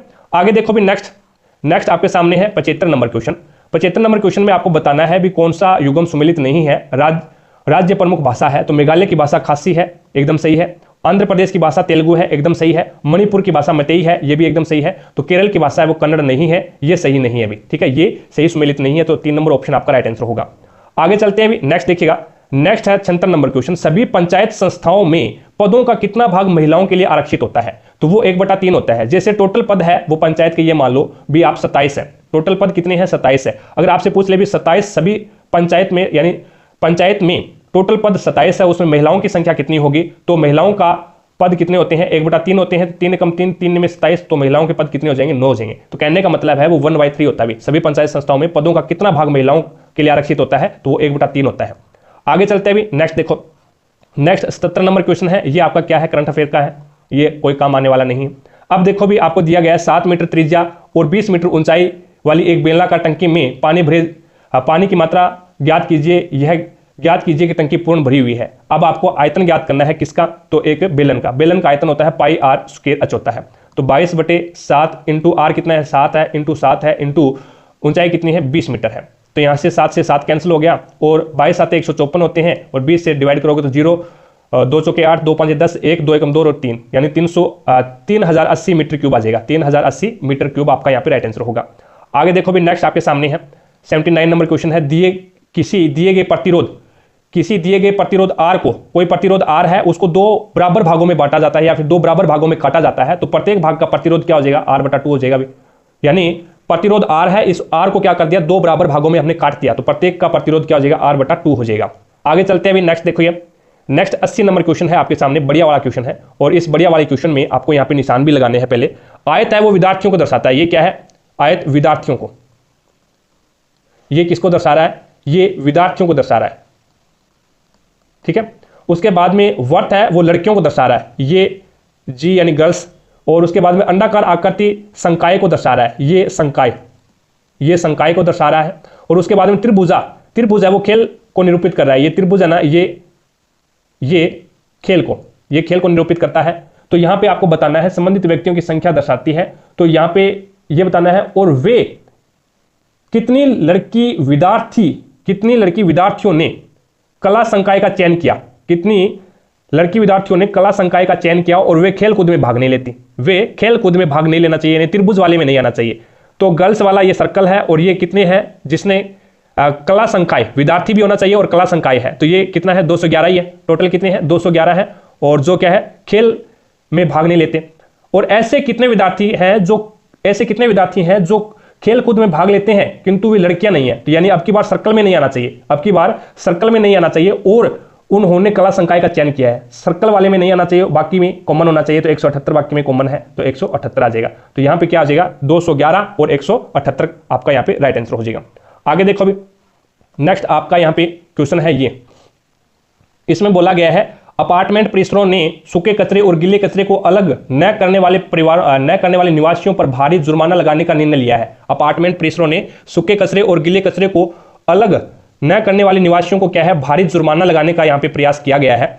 और इसमें तर्क है, सरकार ने सभी मकान मालिकों के लिए गीले कचरे और सूखे कचरे का अलग अलग करना अनिवार्य कर दिया है। अनिवार्य किया तभी तो जाकर के वो क्या है? जुर्माना लगा रहे हैं। अभी अगर नहीं करेंगे तो जुर्माना लगाएंगे, तो इसीलिए वो अनिवार्य किया गया है। ये तर्क है वो सही है। अगला क्या है? कचरा पृथक्करण को सुगम बनाने के लिए सभी अपार्टमेंटों में सूखे कचरे और गीले कचरे के लिए अलग अलग कूड़ेदान उपलब्ध करवाए हैं। ये भी सही है, तभी तो वो क्या जुर्माना लगा रहे हैं, ठीक है। यानी अलग अलग करने का अनिवार्य कर दिया तो वो जुर्माना लगा रहे हैं, और अलग अलग कचरे के लिए अलग अलग यहाँ पे कूड़ेदान दिए हैं तभी वो जुर्माना लगा रहे हैं। तो दोनों क्या है? सही हो जाएंगे। दोनों तर्क, फर्स्ट और सेकंड, दोनों समर्थन करते हैं। आगे देखो भी, नेक्स्ट आपके सामने है, नेक्स्ट है सरल करना है इसको सरल करना है। तो यहाँ पे क्या है? 3 के स्क्वायर में 6 लिख सकता हूं, कोई दिक्कत नहीं है। प्लस 2 के स्क्वायर में क्या लिख सकता हूं? 6 लिख सकता हूं। 2 के स्क्वायर में 6 लिख सकता हूं। तो यहां पे देखिएगा 3 के स्क्वायर 6 कितने होते हैं? 3 के square 3 into 3 into 3 into 3 into 3 into 3, और यहाँ पे 3 3 9, 9 3 27, 27 3 81, और 81 3 243, और 243 3 कितने होते हैं? 3 3 9, 3 चौके 12, 3 दूनी 6 और 7 यानी 729। अब 2 की पावर 6 करेंगे तो 2 2 4 4 2 8 8 2 16 16 2 32 32 2 64। तो यहाँ पे 729 में 64 ऐड कर दो। 7 9 और 4 कितने होते हैं? 13, 1 और 6 और 2 8 और 1 9 और 1 7, 793 आ जाएगा इसका। 793 आपका राइट आंसर होगा। आगे देखो भी, नेक्स्ट आपके सामने है ये, इसमें बताना है P है वो S से बड़ा है क्या? P है वो S से बड़ा है क्या? तो यहाँ पे देखो भी, P बराबर है Q के। P और Q बराबर है और Q से बड़ा है N और N से बड़ा है S, तो कहने का मतलब है भी S बड़ा है P से, S बड़ा है P से, तो पहला कथन गलत हो जाएगा। अब दूसरा देखो भी Q बड़ा है क्या Z से, Q है वो Z से बड़ा है क्या, तो Q और P दोनों बराबर है, P से बड़ा है Y, Y से बड़ा है R और R से बड़ा है Z, तो यहाँ पे Z बड़ा है किससे, Q से, तो ये बोल रहा है भी Q बड़ा होना चाहिए, यहाँ पे बोल रहा है Z बड़ा है, तो ये भी गलत हो जाएगा। तो न तो निष्कर्ष फर्स्ट और न ही निष्कर्ष सेकंड, तो यहाँ पे 3 नंबर ऑप्शन आपका राइट आंसर होगा। आगे देखो भी नेक्स्ट क्वेश्चन आपके सामने है, 84 नंबर क्वेश्चन है। अब यहाँ पे आपको बताना है, देखो सभी फोन, सारे के सारे F फोन हो गया, सारे के सारे फोन है वो क्या है, टेबलेट है, सभी फोन है वो क्या है, टेबलेट है। तो ये लो F से फोन, T से टेबलेट, F से फोन, T से टेबलेट। कोई भी टेबलेट कैलकुलेटर नहीं है, कोई भी टेबलेट है वो कैलकुलेटर नहीं है, तो कैलकुलेटर वाला अलग ही बनेगा भाई। ये लो कैलकुलेटर वाला है वो टेबलेट में नहीं जा सकता। सभी ड्राइव है वो कैलकुलेटर है, सारे के सारे ड्राइव, सारे के सारे ड्राइव है वो किस में आ जाएंगे, कैलकुलेटर वाले में आ जाएंगे। अब यहाँ पे देखो भी कुछ पेन, निष्कर्ष क्या है, कुछ ड्राइव फोन है, कुछ ड्राइव फोन है क्या, यानी कैलकुलेटर वाला है वो टैबलेट में नहीं जा सकता, तो ड्राइव वाला है वो किस में नहीं जा सकता, फोन में नहीं जा सकता, तो पहला कथन गलत हो गया। कुछ ड्राइव फोन है तो नहीं हो सकते। कुछ कैलकुलेटर फोन है क्या, कुछ कैलकुलेटर है वो फोन है क्या, नहीं हो सकते, क्योंकि कैलकुलेटर वाला है वो टेबलेट वाले को काट नहीं सकता, तो यहां पे ये भी गलत हो गया। कोई टेबलेट ड्राइव नहीं है, कोई भी टेबलेट है वो ड्राइव नहीं है, ये एकदम बिल्कुल सही है। तो 3 नंबर है वो आपका यहाँ पे सही हो जाएगा, 3 नंबर है वो आपका यहाँ पे राइट आंसर हो जाएगा। ठीक है, आगे देखो भी गणितीय संक्रियाएं लगानी है इसमें आपको, ठीक है, तो इसमें बताना है भी कौन सी संक्रियाएं सही है। तो ये अपन ये वाला पोर्शन ही उठा के देख लेते हैं। पहले भाग का निशान है, तो भाग 4 से भाग किया तो 4 5 20 5 आ गया। उसके बाद में आपको गुणा का निशान है, तो 5 और 6 30, तो यहाँ पे 30 आ गया, 5 6 के 30 हो गया। उसके बाद में देखो भी प्लस का निशान है, 30 और 2 कितने हो गए, 32 हो गए, तो ये यहाँ पे 32 आ गया अपने पास में। अब आगे क्या है, बराबर का निशान है, तो यहाँ पे बराबर हो गया, और 14 और 18 कितने होते हैं, 32 होते हैं, तो 32 बराबर 32 हो गए, तो ये आपका 3 नंबर ऑप्शन राइट हो जाएगा। आगे देखो भी 86 नंबर क्वेश्चन पे चलते हैं। 86 नंबर क्वेश्चन है, इसमें 7 मित्र हैं और वो वर्ताकार मेज पर केंद्र की ओर मुंह करके बैठे हैं। तो ये लोग 7 मित्र अपने बना दिए, ये 7 मित्र हैं, 4 5 6 और ये 7। ठीक है, अब यहाँ पे देखो कि ये क्या बोल रहा है, Q और S के बीच में केवल R बैठा है, Q और S के बीच में केवल और केवल R बैठा है। उसके बाद में P और V के बीच में केवल T बैठा है, एक बार इसको छोड़ दो। V और Q के बीच में V है ना, वो Q के दाएं और तीसरे स्थान पर है, Q का दायां तीसरा स्थान, तो Q का दायां तो ये वाला स्थान हो जाएगा, पहला दूसरा और तीसरा, यहाँ पे क्या आ जाएगा आपका V आ जाएगा। Q के दाएं और तीसरे स्थान पर कौन बैठा है, V बैठा है। अब वापस पहले वाले पे आ जाओ, P और V के बीच में केवल एक व्यक्ति बैठा है, P और V के बीच में केवल T बैठा है, तो यहाँ पे P और V के बीच में एक बैठा है, तो ये T बैठा दिया। अब ये क्या बोल रहा है, P और U, V है ना, V वो U के बाएं और तीसरे स्थान पर है, U के बाएं और तीसरे स्थान पर है V, तो U यहाँ पे बिठाऊंगा तो U का बायां ये हो जाएगा, पहला दूसरा और तीसरे स्थान पर V बैठा है, कोई दिक्कत ही नहीं है। R के दाएं और ठीक बगल में कौन बैठा है, तो R ये है और R का दायां ये हो जाएगा, ये वाला तो S बैठा है, तो यहाँ पे 2 नंबर ऑप्शन आपका राइट आंसर हो जाएगा। आगे देखो अभी 87 नंबर क्वेश्चन देखिएगा। रीना अपने घर से निकलकर 3 किलोमीटर पर घंटे की चाल से चलती है और वह एक जन्मदिन पार्टी में 20 मिनट देरी पर पहुंचती है। यदि वह अपनी चाल को बढ़ाकर के 4 किलोमीटर पर घंटे करे तो वह 30 मिनट पहले पहुंच जाती है।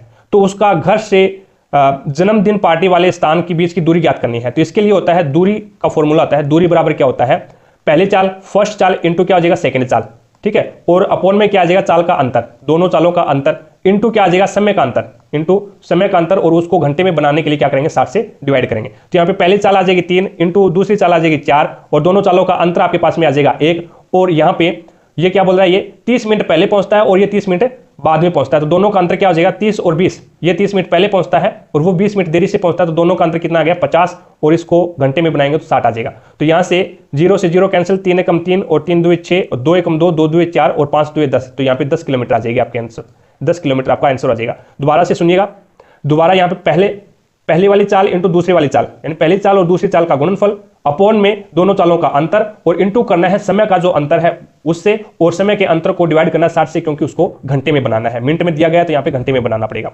आगे चलते हुए नेक्स्ट देखो, नेक्स्ट 88 नंबर क्वेश्चन आपके सामने है।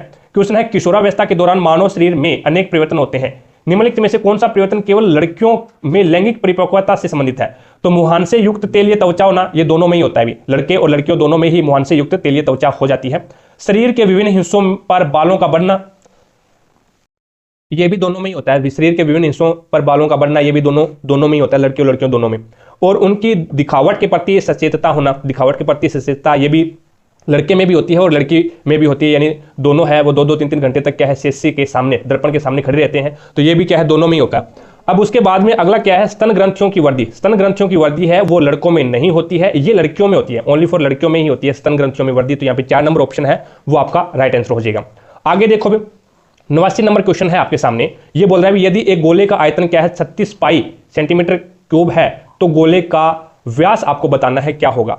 तो गोले का आयतन क्या होता है भाई, गोले का आयतन होता है 4/3 पाई आर की क्यूब होता है, पाई आर की क्यूब होता है। तो यहाँ पे इसका मान आपको क्या दिया गया है, 36 पाई दिया गया है। तो पाई से तो पाई कैंसिल कर दो आप, तो आर की क्यूब बराबर क्या हो जाएगा, आर की क्यूब बराबर हो जाएगा 4 इंटू क्या हो जाएगा 3, यानी ये हो जाएगा आर की क्यूब बराबर हो जाएगा 36/4 इंटू आ जाएगा 3। तो 4 से काटोगे 4 कम 4 4 में 36, तो ये हो जाएगा आर की क्यूब बराबर आ जाएगा 27। तो आर बराबर क्या आ जाएगा, तो 3 आ जाएगा। आर की क्यूब बराबर 27 है तो आर बराबर 3 आ जाएगा। अब गोले का व्यास बताना है, त्रिज्या 6 है तो गोले का व्यास कितना हो जाएगा, त्रिज्या 3 है तो गोले का व्यास कितना आ जाएगा 6 हो जाएगा। तो 2 नंबर ऑप्शन आपका राइट आंसर हो जाएगा। आगे यहाँ पे देखो अभी 3x² माइनस 13x प्लस 6 है तो मूलों का गुणनफल आपको बताना है। तो यहाँ पे मूलों का गुणनफल बताना है तो ये हो जाएगा यहाँ पे अल्फा डॉट बीटा बराबर क्या होता है, c/a होता है। और अगर आपसे योग पूछ ले तो योग होता है अल्फा प्लस बीटा बराबर क्या होता है, -b/a होता है, -b/a होता है, ये फॉर्मूला होता है भी। तो गुणनफल पूछा है तो अल्फा डॉट बीटा ये दोनों गुणनफल, ये इसके मूल है, अल्फा और बीटा 2 मूल है, इन दोनों के बीच में गुणनफल है। तो c का मान यहाँ पे क्या है 6 है और a का मान यहाँ पे क्या है 3 है, तो ये कितना आ जाएगा आपका गुणनफल 2 आ जाएगा। तो यहाँ पे 2 नंबर ऑप्शन है वो आपका राइट आंसर होगा। आगे देखो भी 91 नंबर क्वेश्चन देखिएगा, 91 नंबर क्वेश्चन है, ये है ये वाला क्वेश्चन। यहां पे देखो भी निम्न में से कौन सी योजना ग्राहक के लिए सर्वाधिक लाभकारी होगी, ग्राहक के लिए सबसे ज्यादा लाभकारी कौन सी होगी। तो योजना फर्स्ट है 5 खरीदें और 3 मुफ्त पाएं। 5 खरीदोगे तो 3 मुफ्त पाएं। और यहां पे योजना 2 बोल रहा है 5 खरीदें 6 पाएं, तो कहने का मतलब है 5 खरीदोगे तो 1 मुफ्त पाएंगे। और तीसरी योजना ये बोल रहा है 10% और 5% की 2 क्रमिक छूट दी जाती है, तो ये भी आपको इसमें बताना है। अब इसमें देखिएगा यहाँ पे 5 वस्तुएं खरीदता है, अगर मैं मान लूं भी ये 50 रुपए और ये 30 रुपए, ये 50 रुपए और ये 10 रुपए, यानी 50 रुपए में खरीदा और 30 का उसको बोनस मिल गया, तो उसके पैसे कितने लगे, 20 रुपए लगे। यहाँ पे 50 रुपए में कोई वस्तु खरीदी और 10 रुपए उसको बोनस मिला, तो पैसे कितने लग गए, यहाँ पे 40 रुपए लग गए उसके।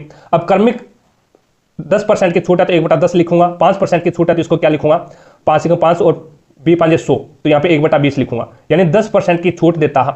10% 10 में खरीदा और 1 की छूट दी तो 9 में, और 20 में खरीदा और 1 की छूट दे दी तो यहाँ पे ये कितने का आ गया, तो ये आ गया 19 में। तो अब यहाँ पे देख लो भी ये 200 रुपये है और ये और 9 निम 81, 8 और 9 एकम 9 और 8 होते हैं 17, यानी 200 रुपये में खरीदा और 200 रुपये में खरीदने के बाद में 171 रुपये, यहाँ पे इसके बीच में इसका अंतर देख लो भी कितने का यहाँ पे छूट देता है वो। तो एक 200 में से 171 निकालोगे बाहर, तो 10 में से 1 गया 9, यहाँ पे बच गया 9 2, यानी उसने क्या है 29 रुपए की छूट दे दी, उसने क्या है 29 रुपए की छूट दे दी। तो यहाँ पे उसको छूट कितने की मिली, 50, यहाँ पे 30 की छूट मिली, यहाँ पे छूट मिली 10 की और यहाँ पे 29 रुपए की छूट मिली। तो सबसे ज्यादा बेहतरीन जो है वो ग्राहक के लिए ये वाला फॉर्मूला रहेगा, यानी यहाँ पे 30 रुपए की छूट मिल रही है, यहाँ पे कितने की मिल रही है 10 की मिल रही है और यहाँ पे 29 रुपए की छूट मिल रही है। तो इसका मतलब है वो यहाँ पे योजना फर्स्ट है वो ग्राहक के लिए एकदम बेस्ट है। ठीक है, आगे चलते हैं अभी 92 नंबर क्वेश्चन पे। 92 नंबर क्वेश्चन है वो ये है, ये बोला है भी निम्न में से किस तत्वों के आणविक रूप से परमाणुओं की संख्या अधिकतम होगी, परमाणुओं की संख्या अधिकतम होगी, यानी बाहरी जो कक्षक है उसमें इलेक्ट्रॉनों की संख्या पूछी है, बाहरी कक्षक में इलेक्ट्रॉनों की संख्या कितनी है, तो ये यहाँ पे इसमें पूछा गया है। तो यहाँ पे जो नियोन है वो कितने पे आता है 10 पे आता है, आर्गन है वो कितने पे आता है 18 पे आता है, और ये जो सल्फर है और सोडियम मैग्नीशियम एल्यूमिनियम फास्फोरस और सल्फर, फास्फोरस आ जाएगा यहाँ पे 11 12 13 और 14 पे, और ये आ जाएगा 15 पे। ठीक है भाई, यानी यहाँ पे फास्फोरस आएगा 15 पे। ठीक है, फास्फोरस है वो 15 पे आ जाएगा और ये सल्फर है वो 16 पे आ जाएगा। अब देखो, अब यहाँ पे इसका दोनों का, इसमें तो कोई इलेक्ट्रॉन बार होंगे ही नहीं क्योंकि ये एक्रिय गैस से होती है और एक्रिय गैस से है वो उनका अष्टक पूरा होता है भी, यानी इसमें पहले कक्षक में 2 इलेक्ट्रॉन आ जाएंगे, दूसरे कक्षक में 8 आ जाएंगे, तो ये तो पूरा ही है, कोई सिंगल इलेक्ट्रॉन बचे ही नहीं। अब इसमें देखो भी, इसमें होता है 1s2 2s2 यानी और 2p6 कितने आ गए 10 आ गए, और बच गया कितना, बच गया यहाँ पे 5 इलेक्ट्रॉन बच गया, लास्ट में 5 इलेक्ट्रॉन सिंगल के रूप में बचे हैं। और ये जो सल्फर है इसमें क्या बच गया 1s2, यानी पहले कक्षक में 2 आएंगे, दूसरे कक्षक में कितने आएंगे 8 आएंगे, इस प्रकार से समझो। टोटल कितने हो गए 10 हो गए, लास्ट वाले में सिंगल कितना बच गया 8। ये अष्टक पूर्ण नहीं हुआ, यानी ये सिंगल, इसमें 6 इलेक्ट्रॉन बचे हैं, अगर इसके पास 2 और होते तो ये इसका जो ये कक्षक है वो कंप्लीट हो जाता। ठीक है, तो यहाँ पे इसमें क्या है, फास्फोरस वाले में पहले में 2 आएंगे, दूसरे में कितने आएंगे, दूसरे में 8 आएंगे, कितने हो गए 10 हो गए, और तीसरे में कितने आएंगे 5 आएंगे। तो इसका भी अष्टक पूर्ण नहीं है। तो इसमें क्या पूछा है, आणविक रूप से परमाणुओं की संख्या, जो एकल इलेक्ट्रॉनों की संख्या है वो अधिकतम किसमें है, तो अधिकतम तो इसमें है भाई, इसमें अधिकतम इलेक्ट्रॉन है। आर्गन है वो 18 पे आता है, ये देख लो, आर्गन में पहले में 2 आ गया, दूसरे में कितने आएंगे 8 आएंगे, और तीसरे में फिर कितने आ जाएंगे 8 आएंगे। तो इसका अष्टक पूरा है, इसमें कोई भी मुक्त इलेक्ट्रॉन नहीं है, ठीक है, सिंगल इलेक्ट्रॉन नहीं है आर्गन में। तो यहाँ पे सल्फर इसमें राइट आंसर हो जाएगा। 93 नंबर क्वेश्चन देखो भी, 93 नंबर क्वेश्चन है मर्दा अपर्दन।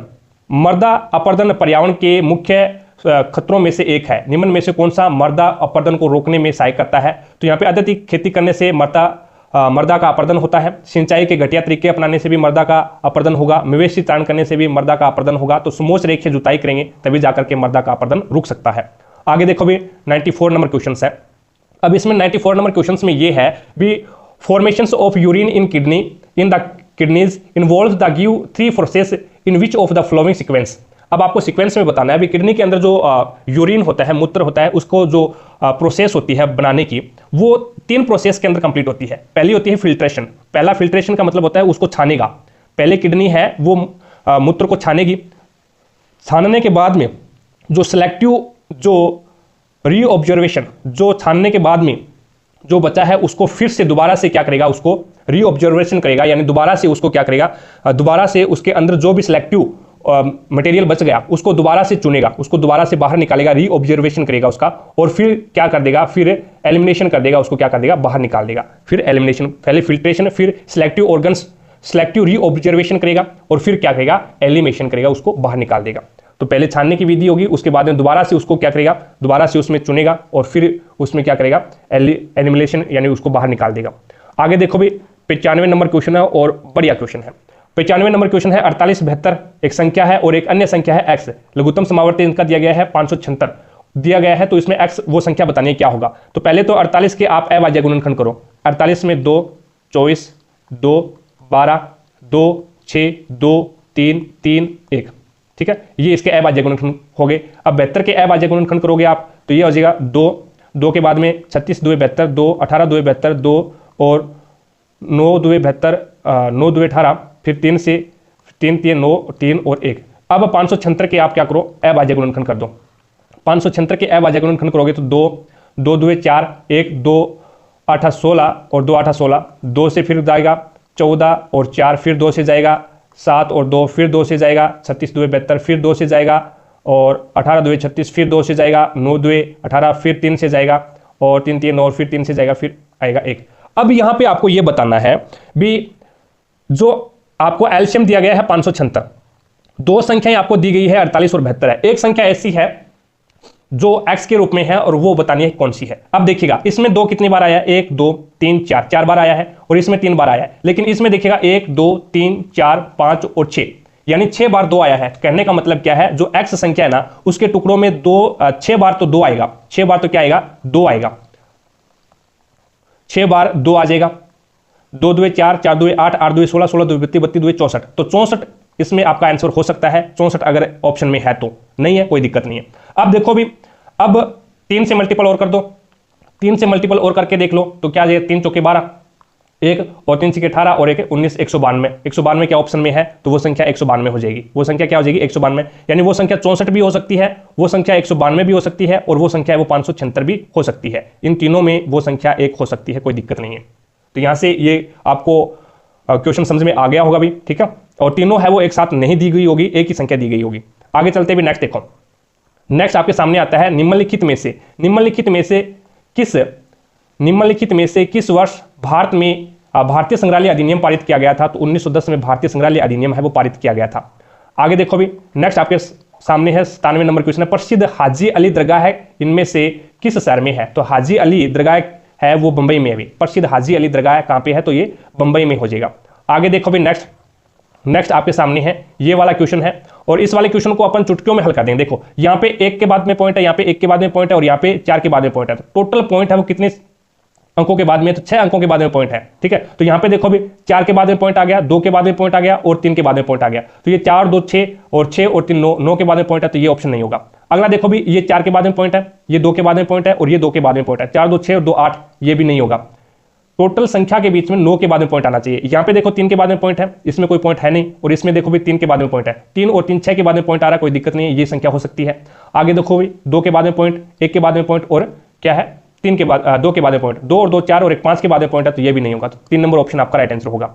आगे देखो, आगे क्या बोल रहा है, किस जीवाणु की उपस्थिति जल प्रदूषक का एक सूचक है। जल प्रदूषक का एक सूचक है, अगर जल के अंदर ई कोलाई कोलीफॉर्म जीवाणु है, ई कोलाई कोलीफॉर्म अगर जल के अंदर जीवाणु है तो वो जल है वो प्रदूषण की सूचक में आ जाएगा। यानी कोई भी जल है, उस जल के अंदर ई कोलाई कोलीफॉर्म जीवाणु है तो वो जल है वो प्रदूषण माना जाएगा। आगे देखो भी, नेक्स्ट आपके सामने है ये वाला पोर्शन, और इस पोर्शन में आपको बताना है 3a - 4b - 2ca²। यहाँ पे ये फॉर्मूला होता है इसका, यानी ये होता है a + b + c। इसकी अगर मैं स्क्वायर कर दूं तो ये फॉर्मूला हो जाएगा a² + b² + c² + 2ab + 2bc और +2ac, ये फॉर्मूला आता है इसका। तो इसके रूप में बनाएंगे तो ये हो जाएगा 9a² प्लस में 4 चौके 16b² और प्लस में 2 2 4 c²। अब प्लस में, अब प्लस आएगा या फिर माइनस आएगा, तो यहाँ पे देखिएगा b क्या है, माइनस में है, तो माइनस आएगा। 3 चौके 12 और 12 2 24, 24 ab आ जाएगा।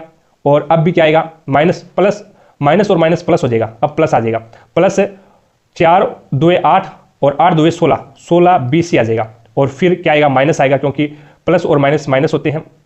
3 2 6 और 6 2 8, 3 2 6 और 6 2 12, 12 ac। तो यहाँ पे देख लो ये किस में आ रहा है, वही आपका आंसर हो जाएगा। तो ये हो जाएगा 1 नंबर ऑप्शन में, तो फर्स्ट नंबर ऑप्शन है वो आपका राइट आंसर होगा।